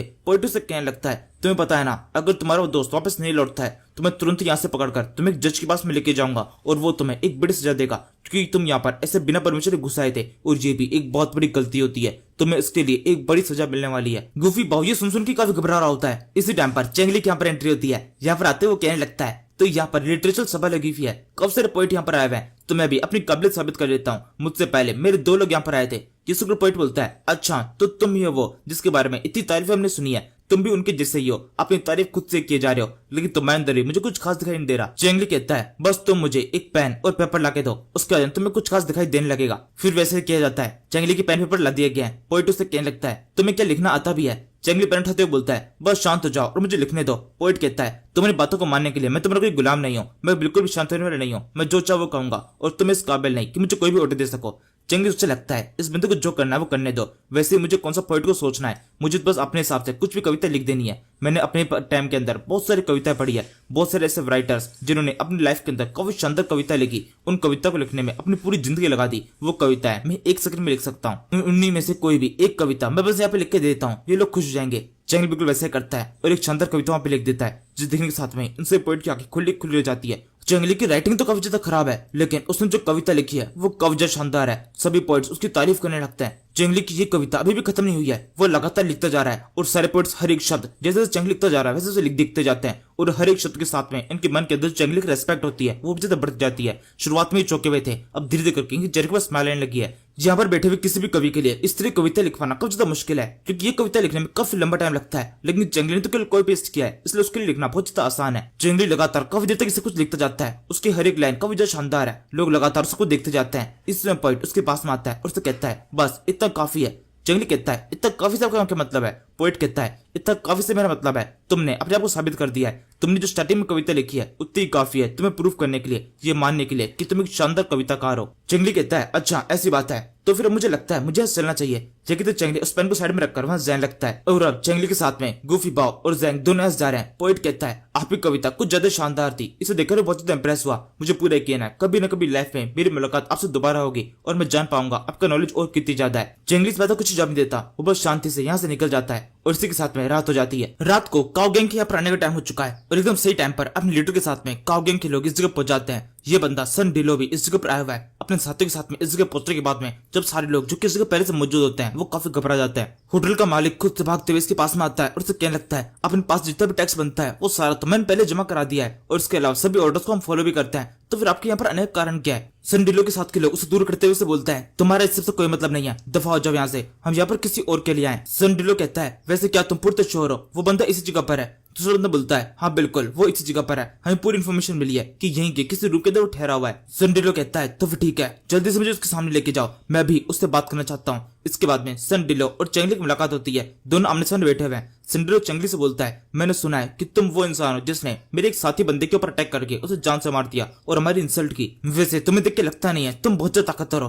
तुम्हारी ताकत तो बहुत कम है, तुम्हारे मसल्स भी कुछ खास अच्छे नहीं है, शायद से तुम बस ऊंची ऊंची फेंक सकते हो, इसके अलावा तुम्हें कुछ भी खास नहीं। चेंगली कहता है ये सेम बात तो मैं तुमसे भी कह सकता हूँ, तुम केवल एक बूढ़े इंसान हो जिसने एक काओ गैंग को अपने कब्जे में कर रखा है, इसके अलावा तुम्हारी खुद की भी कोई औकात नहीं है, तुम कुछ भी नहीं हो। ये सुनकर सनडिलो को बहुत गुस्सा आता है, वो चिल्लाते कहता है तुम्हारी इतनी हिम्मत, तुम जानते हो तुम किससे बात कर रहे हो? तभी साथ वाला बंदा बोलता है मास्टर आपको इससे बात की जरूरत नहीं है, आप कहें तो मैं भी इसके ऊपर अटैक करके इसे गर्दन काट देता हूँ। चेंगली कहता है तुम्हारे सारे लोग क्या एक जैसे ही हैं? जब दो लोग बड़े बात कर रहे हो तो बीच में नहीं बोलना चाहिए, इतनी भी इनको तमीज नहीं है, इन सभी को भी मुझे तमीज सिखानी पड़ेगी। इसी तरीके से चेंगली और इन सारे लोग के बीच में सहमति चल रही होती है और धीरे धीरे अग्रेसिव होती जा रही है। इसी टाइम पर हमें सुटले बर्गसन देखते हैं जहाँ पर और भी काफी सारे लोग आए हुए हैं और ये सारे वो लोग हैं जिन्होंने उस मार्शल आर्ट टूर्नामेंट को देखा गया था जिसके अंदर युनशन को बुरते से पीटा था। ये लोग यहाँ पर चेंगली, जीलोंग और जेंग को ढूंढते हुए हैं। इनमें से एक बंदा बोलने लगता है क्या वो तीनों बंदे इसी जगह पर रहते हैं? दूसरा बंदा बोलता है हाँ बिल्कुल वो इसी जगह पर है। इसी टाइम पर होटल के अंदर सनडिलो के पास में खबर पहुंच जाती है कि ये लोग यहाँ पर आए हुए हैं। तेंजी खुद से यहाँ पर आया है जो कि यहाँ के एक बहुत बड़े सिक्योरिटी ग्रुप का इंचार्ज है जिसने आज एक बहुत बड़ा टूर्नामेंट रखा था अपने बर्थडे के उपलक्ष्य में। ये सुनकर सनडिलो बोलता है अच्छा तो उसका बर्थडे है, लेकिन मैं तो उसका दोस्त नहीं हूँ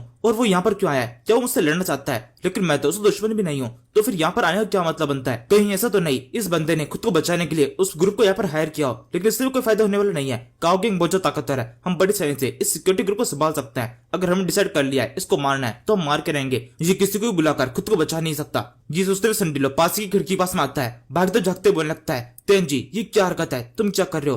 तभी तेंजी नीचे से कहता है अच्छा तो सनडिलो तुम भी यहाँ पर हो, क्या तुम यहाँ पर उससे फाइट करने के लिए आए हो? मेरे को पता चला कि तुम लोगों के साथ में क्या हुआ, लेकिन तुम उसके साथ में कुछ भी कर नहीं सकते हो, उस लड़की को मेरे हवाले कर दो, मेरा और उसका कुछ हिसाब किताब बाकी है। यहाँ पर इस बंदे तेंजी के साथ में ये दूसरा बंदा युनशन भी होता है जिसने अपनी बॉडी के ऊपर काफी पट्टियां बांध रखी है। वो तेंजी से बोलने लगता है मास्टर वो लड़का इसी घर के अंदर रहता है जिसने मेरी इंसल्ट की थी और सबके सामने मुझे हरा दिया था। तेंजी कहता है तुम चिंता मत करो, उन तीनों बंदों को मैं जान से मार दूंगा जो कि तुम्हें वहां पर हराने के लिए आए थे। इसी तरीके से हमारे सिक्योरिटी ग्रुप की इज्जत बचेगी, वरना सब जगह पर हमारी थू थू हो जाने वाली है। तभी सनडिलो कहता है इससे चिल्लाने का कुछ फायदा नहीं है, हम आराम से बैठ के बात कर लेते हैं कि कौन इस बंदे को मारेगा। इसी के साथ में अब तेंजी को भी अपने को साथ के बंदों के साथ में अंदर बुलाया जाता है और अब यहाँ पर बहस शुरू हो जाती है कि कौन चेंगली को मारेगा। चेंगली को इन सबसे कुछ खास फर्क पड़ता नहीं है, वो एकदम शांति से बोलता है मेरा जूस का गिलास खत्म हो चुका है, इसको कोई रिफिल कर सकता है। ये सुनकर संडिलो और तेंजी एक बार के लिए इसकी तरफ देख रहे हैं कि हम तो इसको यहाँ पर मारने के लिए आए और उसको कुछ फर्क नहीं पड़ता, अपने बस एंजॉय कर रहा है। फिर संडिलो तेंजी से बोलने लगता है वैसे ये इंशन के साथ में क्या हुआ, इसको किसने पीटा? तेंजी कहता है इन्हीं लोगों ने, इसने और इसके साथ कुछ 2 बंदों ने उसको पीटा है, अब मैं इससे बदला लेना चाहता हूँ, इसको मेरे हवाले कर दो, मैं इसको जान से मारना चाहता हूँ,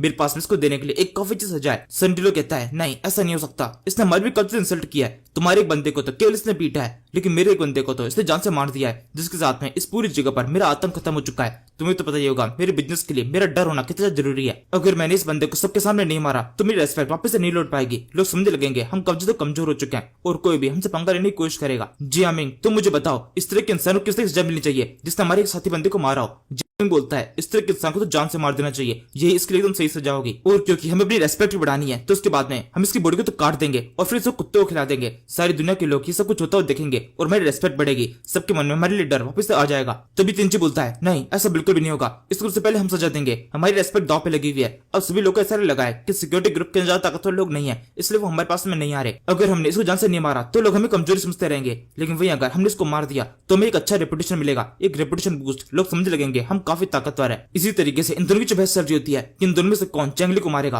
और दोनों एक दूसरे को मना कर रहे होते हैं कि वो खुद चेंगली को मारने वाले हैं, दूसरा वाला पीछे हट जाए। तभी चेंगली चिल्लाते बोलता है क्या बकवास है ये, रुक जाओ, अब अगर किसी ने एक शब्द भी कहा तो मैं जानता नहीं हूँ मैं क्या कर जाऊंगा, तुमसे भी कभी खराब हो जाने वाली है। ये कहते चेंगली अपनी स्वर्ण निकालकर इन दोनों को पॉइंट करता है। संडिलो कहता है तुम जानते हो ना इसका मतलब क्या है, तुम अपनी स्वर्ण निकाल ली, इसका मतलब तुम हमें लड़ाई के लिए चैलेंज कर रहे हो। ये कहते हैं उसकी नजर इस स्वर्ण की ओर पड़ती है, ये कोई नॉर्मल स्वर्ण नहीं है बल्कि काफी शाही स्वर्ण है जो कि किसी एक स्पेशल बंदे के पास में हो सकती है। चेंगली को भी एक काफी स्पेशल बंदे से मिली थी। इसे देखकर संडिलो थोड़ा घबरा जाता है, वो चेंगली से पूछता है तुम्हारा नाम क्या है, क्या मैं तुम्हारा नाम जान सकता हूँ? चेंगली बोलता है हाँ बिल्कुल जान सकते हो, मेरा नाम है प्रिंस ओपा। और इस नाम को सुनने के साथ में ही संडिलो बहुत तो घबरा जाता है, वो क्या लगता है क्या सच में तुम एक प्रिंस हो, तुम ही हो प्रिंस ओपा? चेंगली बोलता है हाँ बिल्कुल मैं वही हूँ, जब मेरी मुलाकात तुम्हारे लोगों से सबसे पहली बार हुई थी तभी मैंने उन्हें अपना असली नाम बता दिया था, मेरा नाम प्रिंस ओपा है। तुम तो यहाँ पर मुझसे फाइट करने के लिए आए थे ना, मेरा नाम सुनने के साथ में तुम बहुत ज्यादा घबरा चुके हो, क्या तुम मुझसे फाइट करना नहीं चाहते? तभी संडिलो इतना ज्यादा घबराया हुआ होता है, वो हाथ जोड़ते बोलता है नहीं नहीं आपसे फाइट करने के बारे में तो मैं सोच भी नहीं सकता। एक सेकंड में संडिलो के तेवर पूरी बदल जाते हैं, अभी तो वो मस्क को मारने के लिए लड़ रहा था और अब खुद से पीछे हटने वाला है। ये देखो तेंजी उसके साथ बंदे भी काफी घबरा जाता है, वो संडिलो से पूछने लगता है संडिलो अब क्या हुआ, तुमसे पीछे क्यों हट रहे हो? संडिलो धीरे से उसके पास में आता है, उससे कहता है मैं तो तुमसे भी यही कहूंगा कि तुम भी पीछे हट जाओ, ये बंदा बहुत ज्यादा खतरनाक है, प्रिंस ओपा इस नाम को मैंने पहले भी सुना है, ये बंदा बहुत खतरनाक हो सकता है, तुम भी पीछे हट जाओ। तेंजी कहता है हाँ मैं समझ गया, लेकिन तुम एक ही बात को 2 बार क्यों रिपीट कर रहे हो, क्या सच में ये बंदा इतना खतरनाक है? संडिलो कहता है तुम मेरे साथ में चलो, मैं तुम्हें सबको समझाता हूँ कि ये बंदा कितना खतरनाक है। और इसी के साथ में संडिलो और तेंजी अपने साथ के लोगों को लेकर यहाँ से निकल जाते हैं। चेंगली इस टाइम पर थोड़ा चौंका हुआ होता है, वो सोचने लगता है ये अचानक से क्या हुआ, ये लोग पीछे कैसे हट गए, इस टाइम पर जीलो भी इसी जगह पर है। वो चेंगली से बोलता है ये सब कुछ क्या हो रहा है, ये लोग पीछे हट गए, मेरे तो लड़ने का बहुत ज्यादा मन हो चुका था और क्या हम इनको ऐसे जाने देंगे? ऐसा करते हैं अब हम खुद इनको अटैक करके इन सभी को मार देते हैं। जी सुनकर संडिलो दोबारा से रुकता है और चेंगली से बोलने लगता है प्लीज मुझे माफ कर दीजिए, आपके बारे में मुझे पता चल चुका है कि आप कितने महान है, लेकिन मैं वादा करता हूँ आपकी आइडेंटिटी को बाहर रिवील नहीं करूंगा। आप खुद से अपनी आइडेंटिटी को रिवील नहीं कर रहे हैं, यहाँ पर लोग आपको ज्यादा नहीं जानते, जब तक आप खुद से नहीं बताएंगे तब तक मैं इसके बारे में किसको नहीं बताने वाला हूँ, तो प्लीज मुझ पर अटैक करने की या फिर मुझे मारने की जरूरत नहीं है। जी सुनकर चेंगली अभी भी सोच रहा होता है ये बंदा किस बारे में बात कर रहा है, कौन प्रिंस ओपा, मैंने तो इनाम ऐसे मन से दे दिया था। संडिलो कहता है इस पूरे क्षेत्र के अंदर मेरा बहुत ज्यादा वर्चस्व है, अगर आपको यहाँ से कुछ भी खरीदना है और इसके अलावा आपको किसी भी तरीके से कोई मदद की जरूरत है तो मैं आपकी सेवा में हमेशा के लिए उपस्थित रहूंगा। आप एक संदेश भेजाइएगा और मैं तुरंत ही आपकी मदद करने की कोशिश करूंगा। अब से जब तक आप इस सिटी के अंदर है तब तक के लिए आप मेरे मेहमान है। तो संडिलो अब गुड बाय बोलकर चला जाता है और अब चेंगली इसके प्रोटेक्ट करने की कोशिश नहीं करता, और ऑब्वियसली वो तो पहले भी नहीं करने वाला था, बस वो इस टाइम में चौंका हुआ होता है कि सब कुछ हो क्या रहा है, ये लोग उसको क्या समझ गए और क्या समझ के उसको छोड़ के जा रहे हैं। इन सभी लोग के जाने के बाद में जी लोग चेंगली से पूछने लगता है मास्टर ये क्या हुआ, ये लोग आपसे इस तरह से बात क्यों कर रहे थे, क्या सच में ऐसा कुछ बात है जो कि आपने हमें भी नहीं बताई है, आपकी कोई ट्रू आइडेंटिटी है जो कि हम नहीं जानते? चेंगली कहता है क्या बकवास कर रहे हो तुम, ऐसा कुछ भी नहीं है, मेरी कोई भी ऐसी आइडेंटिटी नहीं, मैं तो खुद भी बहुत ज्यादा कंफ्यूज हूँ कि ये सब कुछ हुआ कैसे। मुझे यहाँ तक समझ में आ रहा है ये सब कुछ तब शुरू हुआ था जब उसने पहली बार मेरी स्वॉर्ड की तरफ देखा था, शायद से इस स्वॉर्ड के अंदर कुछ खास है, इस स्वॉर्ड को देखने के साथ में उसका स्वभाव पूरी तरह से बदल गया था। इसके बाद में हम संडिलो और तेंजी को देखते हैं। तेंजी संडिलो से पूछने लगता है ये सब कुछ क्या था, तुम वहाँ पर इस तरह से बिहेव कर रहे थे, तुमने वहाँ पर ऐसा क्या खास देखा जिस तुम इतना घबरा चुके थे, अगर तुम उस टाइम पर बीच में नहीं आते तुम उस बंदे को जान से मार देता, तुम्हारी वजह से वो बंदा बच गया। संडिलो कहता है नहीं ऐसा बिल्कुल भी नहीं है, मैंने उस बंदे को नहीं बचाया बल्कि मैंने तुम्हें और मुझे बचाया है, अगर तुम उसे मार देते तो हम दोनों मारे जाते। तेंजी कहता है क्या कह रहे हो तुम, ऐसा कैसे हो सकता है, और तुमसे मुझे बचाने के लिए किसने कहा था, मुझे मरना मंजूर है लेकिन इससे भागना मंजूर नहीं है। तुम्हारी बात को मानकर मुझे वहां से निकलना पड़ा। संडिलो कहता है क्या तुम बेवकूफ हो चुके हो, तुम चाहो दोबारा से उस पर अटैक कर सकते हो, लेकिन जब तक मैं यहाँ पर तब तक सोचना ही मत। जब किसी इंसान से मैं खुद डर रहा हूँ तो तुम्हें खुद तो समझना चाहिए कि वो बंदा कितना खतरनाक हो सकता है। तुम सच में बहुत ज्यादा बेवकूफ हो। क्या तुमने एक बार भी उसकी स्वर्ण की तरफ देखा था? तेंजी कहता है उसकी स्वर्ण की तरफ, हाँ थोड़ी सी दिखने में सुंदर थी, लेकिन क्या फायदा, एक स्वर्ण होती है, इस स्वर्ण के बाद उसकी धार इंपॉर्टेंट है, वो दिखने में कितनी सुंदर है इससे क्या फर्क पड़ता है, वो एक नॉर्मल सी स्वर्ण ही तो थी। संडिलो कहता है नहीं ऐसा बिल्कुल भी नहीं है, वो स्वर्ण बिल्कुल नॉर्मल नहीं है, और जिस किसी के पास में इस तरह की स्वord होती है वो बंदा भी बिल्कुल नॉर्मल नहीं हो सकता। तेंजी कहता है तुम्हारा मतलब क्या है, वो बंदा कुछ ज्यादा स्पेशल है। संडिलो बोलता है हाँ वो स्पेशल से भी ज्यादा स्पेशल है, उस स्वord के ऊपर एक गॉडली सिंबल था जो एक कब्ज तक खतरनाक वेपन्स के ऊपर ही होता है। इसके बाद में चंगली का जो स्वord है उसकी स्टोरी शुरू होती है। पता चलता है इस स्वord को मिंग नाम के एक राजा ने बनवाया था। उसने इस तरह की 14 स्वord बनवाई थी, जिनमें से 12 उसने अपने 12 बच्चों को दे दी, और इन 12 बच्चों में से भी एक बच्चा इन सबसे एकदम अलग था। 6 नंबर का प्रिंस, वो किसी भी तरह की लड़ाई के अंदर कभी भी इन्वॉल्व नहीं होना चाहता था, उसको लड़ाइयां पसंद नहीं थी, वो हिंसा से हमेशा दूर रहता था। उसकी केवल एक ही सोच थी, किसी भी तरीके से इस दुनिया के जितने भी नॉलेज है उस सबको इकट्ठा करना। इसके लिए वो एक सफर पर निकल पड़ा। जब उसके फादर को पता चली तो उसने डिसाइड किया अपने बच्चे की इसी ख्वाहिश को ध्यान रखते हुए उसको एक अच्छा रिवॉर्ड दिया जाएगा। इसलिए किंग ने बच्चे को परमिशन दी, और साथ में उसको एक स्पेशल तरह की स्वॉर्ड थी जिसको नाम दिया द कॉमन स्वॉर्ड, क्योंकि उसका बच्चा एक कॉमन तरह की जिंदगी जीना चाहता था, ना कि एक प्रिंस के तरह की। और अब इसी के साथ में एक और बड़ी चीज रिवील होती है। पता चलता है वो बच्चा जिसे कुछ टाइम पहले चेंगली ने किडनैप किया था वो बिल्कुल नॉर्मल नहीं था, वो असल में एक प्रिंस था। और चेंगली ऐसे उसकी स्वॉर्ड की तरफ इतना अट्रैक्ट नहीं हुआ था, वो स्वॉर्ड सच में कब तक खास थी। जहां से हम दूसरे चेंगली को देखते हैं जो कभी भी ऐसा कुछ सोच रहा होता है कि स्वॉर्ड के अंदर ऐसा खास क्या था जिस जैसे ये लोग इतने डर गए, क्या सच में कितनी स्पेशल हो सकती है। मुझे याद है मुझे ये स्वॉर्ड उस लड़के लैंसिंग ने दी थी, मेरे को तो लगा था ये केवल नॉर्मल सा वेपन है, इसकी पावर लगभग मेरी उस एक्स के बराबर है जिसको मैं भी यूज करता हूँ, लेकिन अब मुझे ऐसा हो रहा है इसकी पावर उससे कई ज्यादा है। लोगों के लिए इसका एक अलग तरह का मीनिंग है, इसको मैं लड़ाई में यूज करने के अलावा भी और भी कई तरीके से यूज कर सकता हूँ। लोग इससे डरते हैं, यानी कि इसका मतलब वो लड़का लैंसिंग जिसने मुझे स्वॉर्ड दी थी वो भी कोई नॉर्मल लड़का नहीं था, उसके अंदर भी जरूर से कुछ तो कुछ खास था। असल में लैंसिंग था कौन, ये भला किस तरह कंफ्यूजन है जिसने मेरे दिमाग को पूरी तरह से घेर लिया है, और अब जब तक ये कंफ्यूजन दूर नहीं होगी तब तक मेरा दिमाग बिल्कुल भी शांत नहीं हो पाएगा। जंगली सब कुछ सोच रहा होता है तब इसे पीछे की साइड से एक आवाज आती है, ये बात सुइंग की है। इसको तो बिल्कुल पता ही नहीं है अभी कुछ टाइम पहले जंगली साथ में क्या हुआ, किस तरीके से 2 बंदे उसके ऊपर अटैक करने के लिए आए थे। वही तो नॉर्मली जंगली के पास में आती है और उससे पूछने लगती है इस टाइम पर तुम यहाँ पर क्या कर रहे हो, तुम्हें इस टाइम तो सो जाना चाहिए। जंगली सुइंग तो देखता है, सुइंग आई कहती है जब से तुम इस सिटी के अंदर आए हो तब से तुम्हारा बिहेवियर एकदम बदल चुका है, तुम्हारे चेहरे के ऊपर एक अलग ही तरह की चिंता है। जंगली कहता है तुम ये कैसे पहचान सकती हो, क्या मेरे चेहरे के ऊपर कोई अजीब सी डट लगी हुई है, क्या पसीने ज्यादा आ रहे हैं, तुमने मेरे बिहेवियर के अंदर ऐसा क्या अलग देखा जिससे तुम्हें ऐसा लग रहा है कि मैं बदल चुका हूँ। स्विंग बोलती है तुम कुछ ज्यादा एरोगेंट से हो चुके हो। जंगली कहता है एरोगेंट, एरोगेंट तुम्हारा क्या मतलब है, चलो छोड़ो जाने दो, वैसे मुझे थोड़ी सी प्यास सी लग रही है, मुझे लगता है तुम ठीक कह रही हो, हमें चलना चाहिए। इसी समय योंगजो टावर का ये चीफ इस जगह पहुंच जाता है, जंगली के पास में आकर उससे कहने लगता है मैं आपसे कुछ इंपॉर्टेंट बात करना चाहता हूँ। जंगली परमिशन देता है, वो बंदा के बोलता है असल में यहाँ पर कुछ लोग हैं जो कि आपसे मिलना चाहते हैं, आपके बारे में उन्हें पता चला और वो बिल्कुल भी नहीं चाहेंगे कि आप उनसे ना मिले। ये सुनकर जंगली सोचने लगता है जो मैं नहीं चाहता था बिल्कुल वही हो रहा है, अब धीरे धीरे करके मेरी पॉपुलैरिटी थोड़ी बढ़ती जा रही है, मैं यहाँ पर एकदम हाइट रहना चाहता था, लेकिन आज जो कुछ भी हुआ है उस सब के बारे में सबको पता चल चुका है। इसके बाद वो इस ओनर से पूछता है वैसे वो है कौन जो कि मुझसे मिलना चाहता है। ओनर कहता है उसका नाम गेंग सेंगजी है जो कि एक मर्चेंट है, उसने आपको ट्रेजर डिबेट में बुलाया जिसके बारे में मैंने आपको पहले ही बताया था। इसके बाद जंगली इस जगह पहुंच जाता है, ये काफी शानदार जगह है जहाँ पर काफी सारे लोग आए हुए हैं, और यहाँ पर एक बंदा जो कि काफी देर से जंगली का इंतजार कर रहा था, जंगली को देखते ही बोलने लगता है तो आखिरकार तुम इस जगह पर आ गए प्रिंस ओपा, मैंने तुम्हारे बारे में काफी कुछ सुना है, तुमने जो कुछ भी किया वो तो काफी कमाल का था। उसे सुनने के बाद से मेरे मन में तुमसे मिलने की इच्छा काफी ज्यादा बढ़ चुकी थी, अगर तुम मुझसे मिलने बिना यहाँ चले जाते तो मुझे बहुत बुरा लगता। ये सुनकर जंगली भी एक प्रिंस की तरह बिहेव करने की कोशिश करता है, वो उससे बोलता है हाँ आप बिल्कुल ठीक कह रहे हैं, अगर मैं भी आपसे मिलने नहीं मिल पाता तो मुझे भी काफी बुरा लगता, लेकिन क्योंकि मेरे पास में काफी सारे इंपॉर्टेंट काम थे इस वजह से अब तक टाइम नहीं मिला। गेंग कहता है ये तो काफी अच्छी बात है, आपको एटलीस्ट टाइम तो मिला, आप यहाँ पर आए तो। वैसा को पता है ना इस तरह की डिबेट के अंदर मेनली 3 तरह की चीजें होती है, सबसे पहले नॉलेज, दूसरे नंबर पे आपकी भूख, और तीसरे नंबर पर यहाँ पर जितने भी लोग आए आप उन सभी को किस तरह से ऑब्जर्व करते हैं। मुझे यकीन है इन तीनों चीजों के अंदर आप बहुत अच्छे होंगे, आप यहाँ पर मस्त एंजॉय कीजिए। इससे नोटिस करते हैं जंगली यहाँ पर अकेला नहीं है, वो अपने साथ में सुइंग और लाइलिन दोनों को लेके आया है। जंगली मस्त यहाँ पर खाने को एंजॉय कर रहा होता है, तभी गैंग बोलता है वैसे मुझे पूरा यकीन है आप जहाँ से आए वहां पर तो जरूर से इस तरह का अच्छा खाना नहीं मिलता होगा, हमारे यहाँ पर जितना भी खाना है वो सारी तरह काफी एक्सपर्ट लोगों ने बनाया है। जिस उनको जंगली चीज को उठाते हुए बोलने लगता है हाँ बिल्कुल आप काफी ठीक कह रहे हैं, ये चीज काफी स्वादिष्ट है, लेकिन इससे पहले भी मैं इसे खा चुका हूँ इसलिए इतना भी कुछ खास नया नहीं है।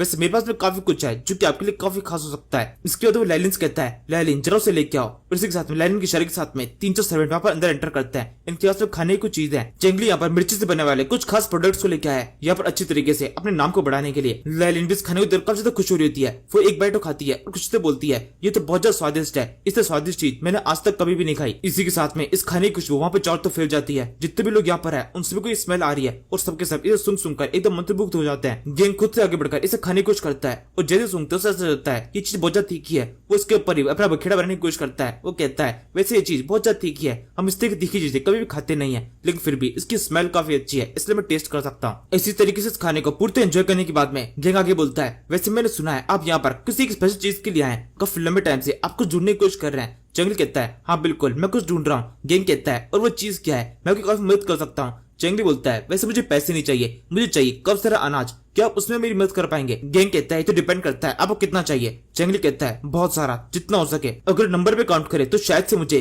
3 लाख पाउंड गेहूं के आसपास में चाहिए होगा, या फिर आप मुझे किसी भी तरह का अनाज दे सकते हैं, लेकिन वो कम से कम 3 लाख पाउंड तो हो ही, इतना मुझे चाहिए। गेंग बोलता है, लेकिन इसके अंदर थोड़ा टाइम लगेगा, ये तो कुछ ज्यादा ही हो चुका है, लेकिन फिर भी मैं किस तरह से कोशिश करके आपके लिए काम 1 हफ्ते में कर सकता हूँ। चंगली कहता है, लेकिन मेरे पास में 1 हफ्ता नहीं है। गेंग कहता है, तब तो 5 दिन तो लगेंगे। चंगली कहता है, नहीं ये भी नहीं हो सकता, मेरे पास में इतना टाइम भी नहीं है, मेरे को जल्दी जल्दी यहाँ से निकलना है। गेंग कहता है, तो फिर ठीक है, मुझे कम से कम 1 दिन तो दीजिए ही, इससे कम तो बिल्कुल भी नहीं कर सकता हूँ, क्योंकि आपने जितना अनाज मांगा है वो तो बहुत ज्यादा होता है, इतने अनाज को इकट्ठा करने में 1 दिन तो लगेगा ही। चंगली कहता है, नहीं बिल्कुल भी नहीं, मैं 1 दिन में वेट नहीं कर सकता हूँ, बल्कि इसका मतलब यह है मैं 1 सेकंड में वेट नहीं कर सकता हूँ। मैं जैसे यहाँ पर अपनी तलाश को कंप्लीट कर लूंगा तुरंत यहाँ से निकल जाऊंगा। ऐसा हो सकता है मेरे को जो चीज चाहिए वो आपके पास हो, लेकिन वो चीज किसी और पास भी हो सकती है। आजाद गुम घूम के मैं सच चीजों को ढूंढने वाला हूँ, अगर किसी और के पास से मेरी जरूरतें पूरी हो जाती है तो मैं तुरंत ही रातों रात यहाँ से निकल जाऊंगा। इसी समय गैंग ताली बजाकर एक छोटा सा इशारा करता है। उसके इशारे को भागे साइड में कुछ सिपाही समझ जाते हैं। वो एक पिंजरे को इस जगह पर लेके आते हैं। चंगली इस पिंजरे को देख रहा होता है और फिर इसके ऊपर से कपड़ा हटाया जाता है। पता चलता है इसके अंदर कोई जानवर नहीं है बल्कि 2 लड़कियां हैं जिन्होंने बहुत कम कपड़े पहने हुए हैं। गैंग आगे बोलता है, इन 2 लड़कियों को अगर मैं अपने खजाने का एक ट्रेजर कहूंगा तो उसमें कोई भी खराबी नहीं होगी।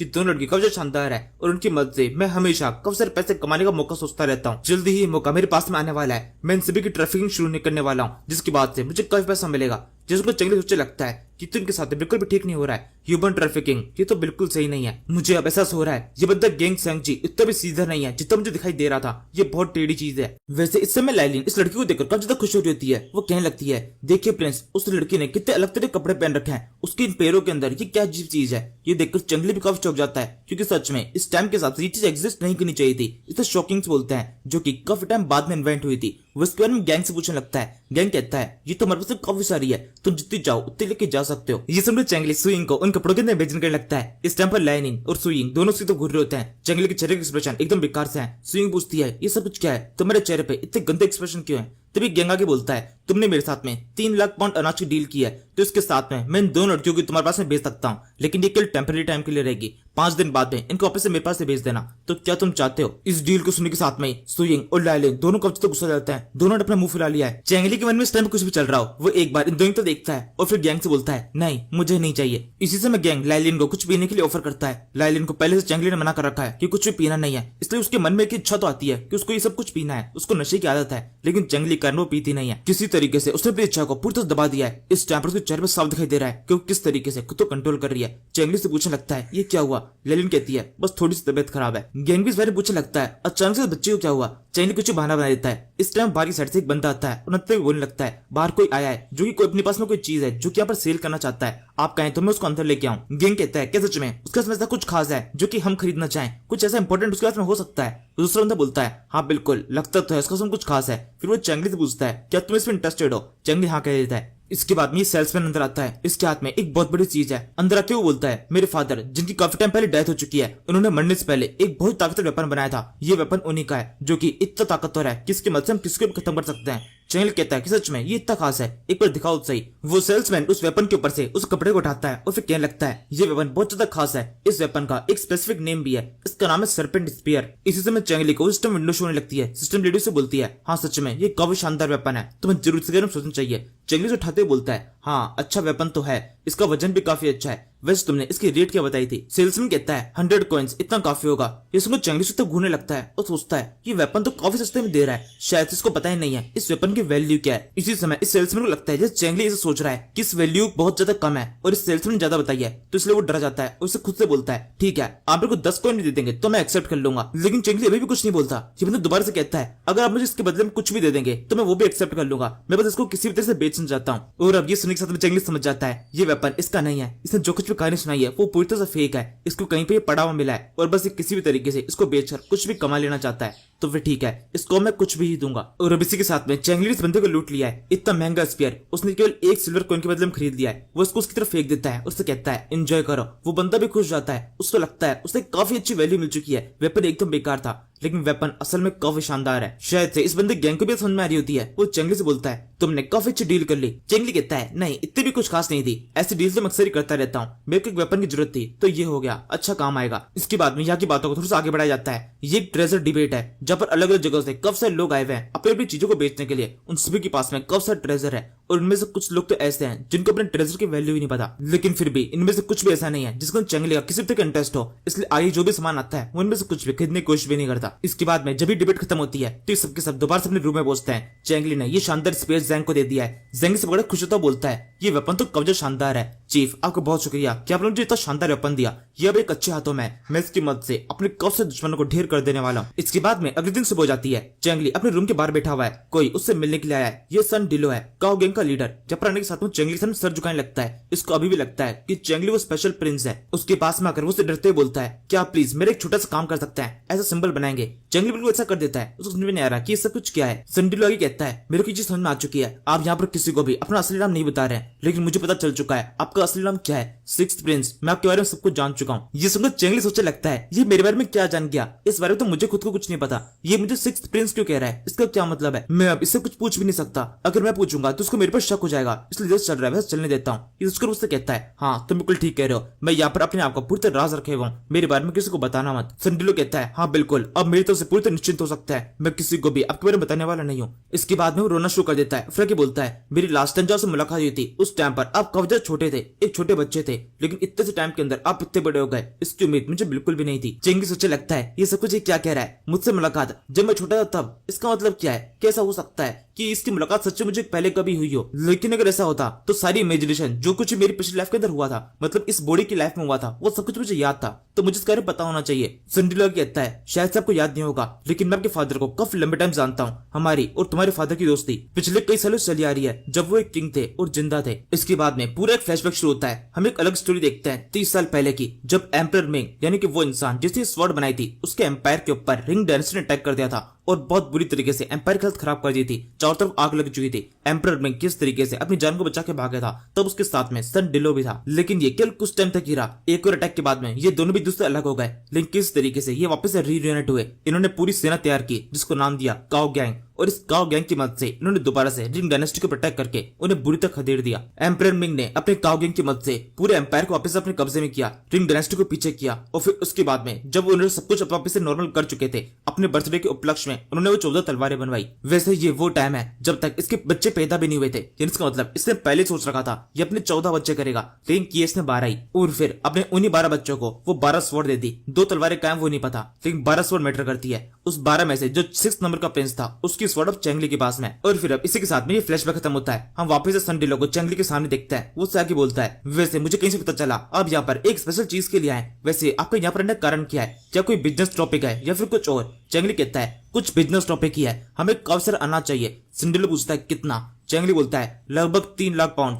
लेकिन हमारे पास में टाइम की बहुत कमी है, हमें 1 दिन के अंदर चाहिए। सिंडिलो कहता है बस इतनी सी बात। सिंडिलो इस बात को बहुत ही आराम से लेता है। चेंगली चौंक जाता है, वो सोचने लगता है ऐसा कैसे हो सकता है, ये बंदा इस बात को एकदम आराम से कैसे ले रहा है। मैंने जब गैंग को बताया था वो तो इस काम को करने में कम से कम 5 से 6 दिन मांग रहा था, और ये 1 दिन में भी राजी हो गया। मुझे लग रहा है ये बड़ी बड़ी फेंक रहा है, मुझे कंफर्म कर लेना चाहिए। फिर उसे दोबारा से कहता है कि सच में तुम 1 दिन के अंदर मेरे लिए इतना सारा अनाज इकट्ठा कर सकते हो। सिंडिलो बोलता है हाँ बिल्कुल मैं कर सकता हूँ, मैं काओ गैंग का लीडर हूँ, अगर पूरी काओ गैंग मेरे सपोर्ट में आ जाए तो हम पूरे दिन के अंदर आज के दिन के अंदर ही, कल का दिन शुरू होने से पहले आपके लिए जितना आपको चाहिए होगा आप पूरी तरह सेटिस्फाई होने वाले हैं। चेंगली कहता है कि सच में तुम ऐसा कर सकते हो। ये कि तो चेंगली अभी भी कभी चौका होता है, उसको इसकी बातें बिल्कुल विश्वास नहीं हो रहा। सेंडिलो बोलता है हाँ बिल्कुल मैं कर सकता हूँ, और अब जब मैं अभी कोई काम करके दिखाऊंगा उसके बाद मैं अपनी शक्ल को दिखाने वाला हूँ, आपको भरोसा भी तभी होने वाला है। ये कि तो सेंडिलो वहां से चला जाता है और अब इसके बाद में सेंडिलो पूरी योंगजो सिटी को काम पे लगा देता है। अपने काओ गैंग से जितने भी लोग थे उन सभी को इधर उधर कब से लोगों से भेज दिया गया है एक संदेश लेकर कि सेंडिलो चाहता है कि सब लोग एक जगह पर इकट्ठा हो। सारे मेन लोगों को एक जगह पर इकट्ठा किया जाता है और फिर सेंडिलो उन सभी से कहता है मुझे किसी भी तरीके से जितना हो सके अनाज उतना इस जगह पर इकट्ठा कराना है और ये जल्दी जल्दी होना चाहिए। सभी लोग काम पे लग जाओ। इस बंदे की तकनीक से पता चलता है इस जगह पर इसका काफी अच्छा नेटवर्क है, सभी लोग इसे काफी रेस्पेक्ट करते हैं और उसके तकनीक के साथ में ही सभी लोग इधर उधर भागना शुरू कर देते हैं। जितना हो सके उतना अनाज यहाँ पर इकट्ठा किया जाता है, एक एक दाने को यहाँ पर इकट्ठा कर रहे हैं। पूरे दिन जितना हो सके उतना अनाज यहाँ पर पोर्ट के पास में इकट्ठा किया जाता है और रात के टाइम पर चोरियां शुरू हो जाती है। जितना हो सके उतना अनाज चुरा चुरा के यहाँ पे लाया जाता है। जब पैसा खत्म हो चुका है तो चोरी इकलौता रास्ता है, इनको बस किसी भी तरीके से अनाज इकट्ठा करना है, कोई फर्क नहीं पड़ता कि तरीका लीगल है या फिर इनलीगल। इस पूरी रात योंगजो सिटी के अंदर कोई भी नहीं सोता, सब लोग लगातार काम करते रहते हैं और जब ये रात बीतती है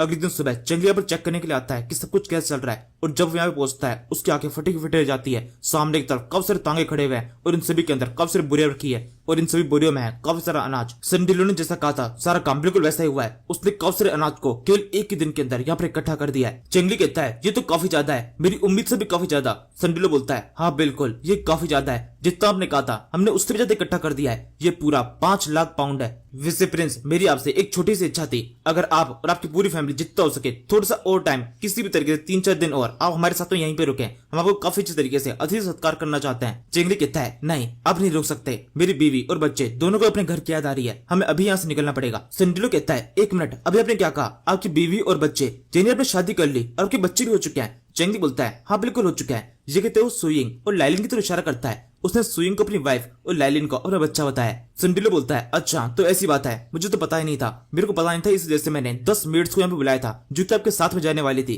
ताकि पूरे रास्ते आपको मन बहला सके। इस लाइन को सुनने के साथ में चेंगली काफी खुश जाता है, उसके चेहरे के ऊपर एक बड़ी स्माइल आती है जैसे वो बस हाई कहने वाला है। तभी सेंडिलो आगे बोलता है लेकिन अब जब आपकी शादी हो चुकी है तो मैं बिल्कुल भी नहीं चाहूंगा आप इनको अपने साथ में लेके जाएं, आपके लिए परेशानी कब ज्यादा बढ़ सकती है, इसलिए इनको यहीं छोड़ दीजिए। इसी के साथ में अगले सेकंड चेंगली का मुंह पूरी तरह उतर जाता है, उसका चेहरा पूरी तरह काला सा पड़ चुका है। इसके बाद में तुरंत ही सारी शिप से रवाना होती है। इन सभी चीजों को वापस शिप के अंदर डाल दिया गया है। चीजों से मेरा मतलब इन सारे बेडेड से है जिन्होंने यहाँ पर आके कुछ भी काम नहीं किया, बस आके ऐसे घूम घाम के जा रहे हैं। सारा काम तो चेंगली ने अकेले किया है सेंडिलो की मदद से। ये यहाँ पर केवल एक शिप लेके आए थे लेकिन जाते वक्त इनका उसमें काफी सारा सामान है इसलिए 2 शिप्स भर चुकी है। चेंगली के साथ में आए हुए सारे बेडेड इस टाइम पर काफी ज्यादा खुश है। वुल्फ लेडी बोलती है योंगजो सिटी तुम काफी शानदार हो सकता है हम दोबारा से यहाँ पर कभी आए। गुफिबा बोलता है और यहाँ के क्लब्स भी काफी शानदार है, रेस्टोरेंट में जो खाना है वो तो और भी मस्त है। संजी बोलता है और स्पेशली यहाँ की लड़कियां वो तो और भी बेस्ट थी। वैसे चेंगली इतने टाइम के अंदर ही यहाँ पर कब ज्यादा फेमस हो चुका है, अपने खुद के नाम से फेमस नहीं हुआ लेकिन फिर भी कब से लोग उसको यहाँ पर सी ऑफ करने के लिए आए होते हैं, उसको प्रिंस ओपा समझ के उसके नाम के नारे वहाँ पर लग रहे होते हैं। लोग चिल्लाते हुए कहते हैं प्रिंस ओपा कुछ दिन और यहाँ पर रुक जाइए, हमें पता ही नहीं था आप इतने ज्यादा शानदार है, आपके बारे में हम और भी जानना चाहते हैं। इस टाइम पर वो लोग भी यहाँ पर आए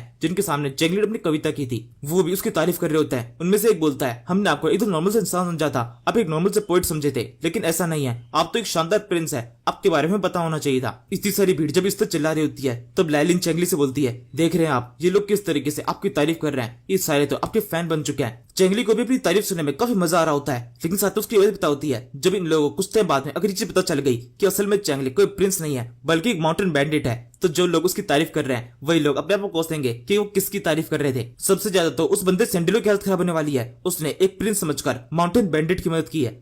इसके बाद में चेंगली यहाँ जाने से ठीक पहले जोर चिल्लाकर अपनी आखिरी बार कोई कविता रिपीट करता है। ये सारी कविता इनको सुनने में कब्जा पसंद आती है। चेंगली के नाम किनारे और ज्यादा तेज जाता है, फिर चेंगली वाइन वगैरह पीने लगता है, आखिरी में इनको अच्छी तरह सी ऑफ करता है। इसके बाद में चेंगली की नजर पड़ती है कुछ लड़कियों के ऊपर जो कि यहाँ पर चेंगली का नहीं बल्कि जीलोंग नाम चिल्ला रहे होते हैं। ये यहाँ पर उस स्पेशल फाइटर से मिलने आए जिन्होंने यूशेन को हराया था। इन्हें देखकर चेंगली जीलोंग से बोलता है जीलोंग तुम भी आगे आओ, देखो कितने लड़कियां जो कि तुम खिलाई है, एक बार इनको अच्छी तरह से बाय तो कह दो। इसी समय जीलोंग को वो सारा ट्रीटमेंट याद आता है जो कि इन लड़कियों ने उसके साथ में किया था, जबरदस्ती उसे किस कर दी थी। और ये सुनकर साथ में जीलोंग का मुझे से पूरा तक खराब हो जाता है। वह आगे बोलता है वैसे मैं किस लड़की को पहले से पसंद करता हूँ इसलिए किसी और लड़की की तरफ ऐसे अट्रैक्ट नहीं हो सकता। चेंगली कहता है क्या सच में ऐसा कुछ है, तुम किसको पसंद करते हो? जीलोंग कहता है नहीं वो बात थोड़ी ऐसी है ना, मैं इसके बारे में भी ज्यादा कुछ बता नहीं सकता, अभी वो मेरा पर्सनल सीक्रेट है, लेकिन जब खुलेगा तब सबको पता चली जाएगा। ये सुनकर भी पहले तो चेंगली मानता नहीं है, वो उसके ऊपर जिद पड़ जाता है कि नहीं बताओ, लेकिन जीलोंग भी पूरा जिद्दी है, वो भी कुछ नहीं बताता। इस तरीके से बहस चलती रहती है और इनका सफर शुरू हो जाता है। अब ये सारे लोग जल्दी क्यूनियो माउंटेन पहुंच जाएंगे लेकिन इसके अंदर भी काफी लंबा टाइम लगने वाला है, कम से कम 5 से 6 दिन लगेंगे,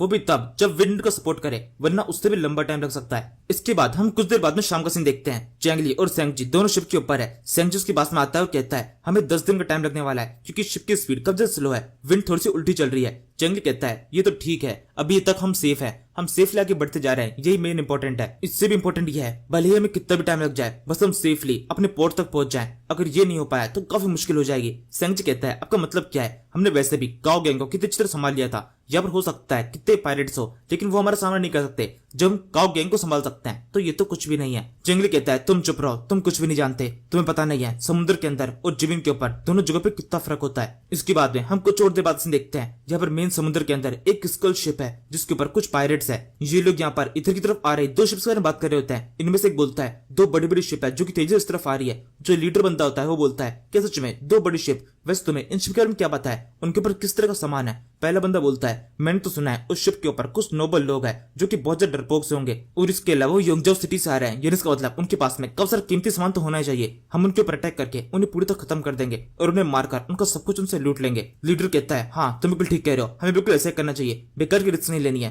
तुरंत उनके ऊपर अटैक करो, उनको मारो और सब खत्म करो। पहला बंदा बोलता है या फिर इसके अलावा मेरे पास में एक और आइडिया है, क्योंकि वो सारे नोबल लोग हैं तो हम उनका भी यूज कर सकते हैं। हम चाहो तो उनको भी किडनैप कर लेंगे, हमें उनको मारने की जरूरत नहीं है। अगर हम दरअसल उनको तलवार दिखाएंगे तब इतना से काम हो जाएगा, तो बेकार मारने से अच्छा है उनको अपने पास में रख लें। लीडर बोलता है क्या सच में तुम ऐसा कुछ करना चाहते हो? उनको पकड़कर बेकार कारस्तानी करनी पड़ेगी, वो काफी सारे लोग होंगे, उनकी भी हमको देखभाल करनी पड़ेगी। पहला बंदा बोलता है देखभाल करने की जरूरत है, बस हम उनको पकड़ लेंगे, कहीं जेल में बंद कर देंगे और फिर उसके बाद में गुलामों की तरफ बेच देंगे। और वैसे भी हमारी गिनती के हिसाब से उस शिप के ऊपर केवल 50 लोग होने चाहिए, इतने तो हम संभाल ही सकते हैं। लीडर कहता है संभालने में तुम कितने भी संभाल सकते हैं क्योंकि हमारी जो स्ट्रेटेजी है वो काफी शानदार है, उस स्ट्रेटेजी के सामने कोई भी टिक नहीं सकता। इसके बाद में हम चैंगली के शिप के साइड का सीन देखते हैं। यहाँ पर सेंगजी उसके पास में आता है और कहने लगता है हमारे पास में एक थोड़ी सी बुरी खबर है। पता चला है कि अभी कुछ दूरी पहले यहाँ पर एक और शिप गुजरी थी जिसको पायरेट्स ने लूट लिया है और शिप पे से उन पे जितने भी लोग थे उन सभी को बाहर गिरा दिया। वो सारे लोग हमें मिल चुके हैं, वो मदद मांग रहे हैं, इसलिए हमने उन लोगों को शिप के ऊपर तो बैठा लिया है, लेकिन फिर भी वो हमसे ये कह रहे हैं हम उन्हें पोर्ट तक छोड़ के आए। क्या सच में हमें ऐसा कुछ करना चाहिए? हम उन्हें पोर्ट पे रखें या फिर हम भी उन्हें यहाँ से कुदा दे? चैंगली कहता है पहले मैं खुद से उनसे बात करना चाहता हूँ। फिर चैंगली ने देखने के लिए आता है। यहाँ पर 3 लड़के और एक लड़की है। लड़की काफी सुंदर है, वो बात करने की कोशिश करती है। चैंगली से कहती है प्लीज हमारी मदद कीजिए, हमारी शिप को उन्होंने लूट लिया। चैंगली कहता है पहले ये बताओ तुम लोग के साथ में हुआ क्या है, तुम लोग हो कौन? वो बंदे बताता है हम केवल नौकर है, कुछ टाइम पहले हमारी शिप यहाँ से गुजरी थी, हमारी शिप के ऊपर पायरेट्स ने अटैक कर दिया, हमारे मास्टर और उनकी वाइफ को मार दिया। हम केवल 3-4 लोग ही है जो किस तरह से बच पाए, हम समुद्र के अंदर कूद गए थे, बड़ी मुश्किल से हमारी जान बची है, लेकिन अब आप प्लीज हमें पोर्ट तक पहुंचा दीजिए वरना यहाँ पर समुद्र में मारे जाएंगे, हम पर दया कीजिए। चैंगली कहता है तो फिर ठीक है, हम तुम्हें मदद के लिए तैयार है, यहाँ पर समुद्र के अंदर तुम्हें बचाने का कोई और रास्ता नहीं है, इसलिए तुम हमारे साथ में शिप पे रुक सकते हो। और चैंगली के इस तरह से हक देने के बाद में इस लड़की की ओवर एक्टिंग शुरू हो जाती है। जैकी बोलती है आपको बहुत शुक्रिया, आपने हमारी काफी मदद की। ये कहते हुए उसके हाथ दिखने लगते हैं, उसके हाथ में एक अंगूठी है। इस लड़की ने भी अभी तक ये नोटिस नहीं किया है। वो आगे बोलती है आप हमारी काफी मदद कर रहे हैं, इसके बदले आपसे वादा करती हूँ अपनी पूरी जिंदगी आपकी पूरी सेवा करूंगी और मरने के बाद भी अगर मैं कोई दूसरी जीव बन जाती हूँ तब भी आपकी पूरी सेवा करूंगी। चैंगली कहता है अच्छा ऐसी बात है, मरने के बाद जो तुम्हारे पास दूसरी लाइफ आएगी तुम उसके अंदर मेरी सेवा करना, तुम्हारी ये लाइफ तो आधी बीत चुकी है, अगर तुम अगली बार स्टार्टिंग से मेरी सेवा करोगी तो ज्यादा बढ़िया रहेगा, तुम्हारा इंसानी रूप मेरे ज्यादा काम नहीं आने वाला। लड़की बोलती है आपका मतलब क्या है? तो भी चैंगली अपने स्वॉर्ड निकाल लेता है और फिर इन बंदों के अटैक कर देता है। लड़की को छोड़कर उसने बाकी सबको मार दिया है। ये लड़की केवल देखती रहती है कि अचानक से ये क्या हुआ, उसके सारे साथी मारे जा चुके हैं। सेंजी इस टाइम पे चौंका हुआ होता है कि चैंगली ने इस तरह का अटैक क्यों किया। वो पूछने लगता है चीफ ये क्या कर रहे हैं, ये लोग हमारे पास मदद मांगने के लिए आए और असहाय हैं, क्या सच में इनके ऊपर इस तरह से अटैक करना ठीक था? चैंगली कहता है सब लोग पूरी तरह शांत हो जाओ और मेरी बात पर फोकस करो। लड़की तुम मुझे जवाब दो, मेरे पास में 3-4 सवाल है, अगर तुमने ठीक से जवाब दिए तो तुम्हें माफ कर दिया जाएगा, हो सकता है तुम्हें सजा थोड़ी कम हो जाए, लेकिन अगर तुम्हारे जवाब में कुछ भी गड़बड़ आई तो तुम्हारी हालत भी तुम्हारे बाकी साथियों जैसी होगी। मुझे ये बात तो पता है, तुम बिल्कुल भी बेचारी तो नहीं हो। मुझे आप जल्दी से बताओ तुम हो कौन और तुम्हारे शिप के ऊपर आई क्यों, तुम्हारे शिप पे हमारे साथ में होने का क्या मतलब है? लड़की बोलती है नहीं ऐसा कुछ भी नहीं है, मेरा को पूरी कहानी बता तो दी, हमारे ऊपर पायरेट्स ने अटैक किया था। तभी चैंगली से गर्दन के ऊपर तलवार रखता है। फ्रकी बोलता है मेरे को ये नहीं, मेरे केवल सच जानना है, मुझे सच सच बताओ कि तुम्हारे साथ में क्या हुआ था, तुम हो कौन?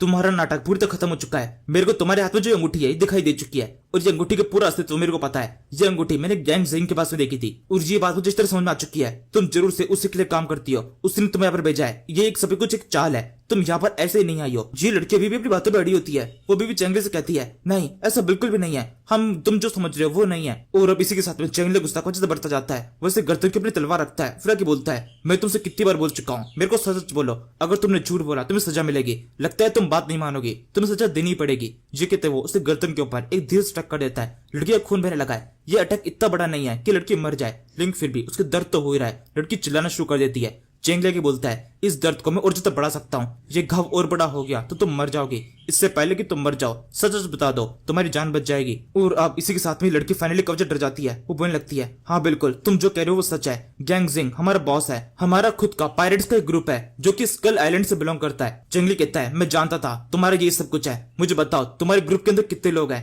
कितने लोग हैं जो आगे की साइड पर इंतजार कर रहे हैं, और तुम्हारी पूरी प्लानिंग क्या थी। लड़की बोलती है हमारे ग्रुप के अंदर कुल 200 लोग हैं जिन्होंने हमें यहाँ पे भेजा था ताकि हम अंदर की साइड से तुम पर अटैक कर सके और पूरी हबजड़ी मच जाए, ताकि सही मौका देकर तुम सभी को खत्म किया जा सके। इस लड़की के तकनीक के साथ में एक कोई बड़ी चीज खुलासा होता है। पता चलता है इसके जो अंगूठी है वो असल में लियो फैमिली से बिलोंग करती है। लियो फैमिली जितने भी लोग होते हैं उन सभी में ये होती है। लेकिन अब क्योंकि लियो फैमिली पूरी तरह खत्म हो चुकी है, क्योंकि जो लियो फैमिली का मेन हेड था उसको पायरेट्स के साथ में हाथ मिलाते हुए लोगों ने देख लिया था और उसके ऊपर वही इल्जाम लगा था। तो इसी के साथ में थोड़ी कड़ियां मिल जाती है। लैलिन आगे बढ़ते बोलती है क्या तुम लियो फैमिली को जानती हो, क्या तुम मेरे फादर को जानती हो, लियो फैमिली के डाउनफॉल में क्या तुम्हारा भी हाथ है। लैलिन ने ये कहते हुए इन कड़ियों को कवच से जोड़ा होता है। ये लड़की तुरंत ही सब कुछ समझ जाती है और सच में इसका इसमें हाथ होता है। वो चिल्लाते बोलती है तो यानी कि तुम भी लियो फैमिली से बिलोंग करती हो। हाँ तुम तो वही हो ना, उस ऑफिसर की बेटी। अच्छा तो तुम हो वो जिसकी वजह से हमारा सारा राज खुला है। इस अंगूठी को तुमने पहचाना था। ये कितने जब भी चिल्ला रही होती है तब लैलिन बुरी तो घबरा जाती है। वो एक छोटी बच्ची है, इसलिए तो कोई उसको भी चिल्लाएगा तो उसका डर तो दिखना ही था। इसी के साथ में लड़की और भी चिल्लाना शुरू कर देती है। वो आगे बोलती है मुझसे कहा गया था कि लियो फैमिली के जितने भी लोग हैं उन सभी को खत्म कर देना चाहिए, स्पेशली ऑफिसर की फैमिली के सभी लोगों को। लेकिन उस टाइम पर तुम्हें जिंदा छोड़ दिया गया क्योंकि तुम एक छोटी बच्ची थी और केवल एक नौकरानी की जिंदगी जी रही थी। तुम्हें तुम्हारे अंदर कुछ ज्यादा इंटरेस्ट नहीं था, लेकिन सच में हमें तुम्हें मार देना चाहिए था। अगर हम तुम्हें मार देते तो बेकार की आज जो दिक्कत पैदा हुई वो दिक्कत पैदा नहीं होती। वैसे तुम्हें पता है तुम्हारे फादर को किसने मारा था? तुम्हारे फादर को भी हमारे लोगों ने मारा था। हमारा स्कल गैंग तुम्हारे फादर को खत्म किया था। और इसके अलावा तुम्हारी पूरी लियो फैमिली के डाउनफॉल का कारण भी हमारे पायरेट ग्रुप ही है। हमने तुम्हारी पूरी फैमिली को एकदम जड़ से खत्म कर दिया। जो कभी एक बहुत ताकतवर फैमिली हुआ करती थी वो एकदम से पूरी तरह सड़क पे आ गई। हमारी वजह से हमने ये सब कुछ किया। ये लड़की यहाँ पर और भी काफी कुछ बता रही होती है। इस समय चेंगली इसी गर्दन के ऊपर जोश अटैक करके आपकी बार पूरी तरीके से इसी गर्दन काट देता है। ये लड़की फाइनली मारी जाती है। सेंगजी चेंगली के पास में आता है, उससे कहने लगता है आप तो कब स्मार्ट है, आपको उस अंगूठी के बारे में पहले से पता था कि ये लियो फैमिली से बिलोंग करती है। आपने काफी सुंदर तरीके से सारी मैथ बिठाकर इसके बारे में पता लगा लिया। आप तो बहुत शानदार है। लेकिन फिर भी शायद से इस लड़की को मारने की जरूरत नहीं थी। हम एटलीस्ट इस लड़की को जिंदा रख ही सकते थे। ये हमें काफी इन्फॉर्मेशन दे रही थी और इसके अलावा ये काफी सुंदर भी थी। चेंगली कहता है चुप हो जाओ, बेकार ये बकवास बंद करो। जिस लड़की को तुम सुंदर कह रहे हो ये एक बैंडिट है। सही मौका पाकर तुम पर अटैक करके, मुझ पर अटैक करके हम सभी को खत्म कर देती। सेंगजी कहता है वैसे अब आगे करना क्या है? वहाँ सामने की तरफ तो वो समुद्री पायरेट्स है जो कि हम पर अटैक कर देंगे, तो सीधे सीधे आगे नहीं जा सकते, कुछ सोचना पड़ेगा। चेंगली कहता है हाँ तुम बिल्कुल ठीक कह रहे हो। हमारे शिप के ऊपर भले 50 लोग हैं, लेकिन इन 50 लोगों में इतना सामान है जिसकी मदद से 5000 लोगों को जिंदगी मिल सकती है।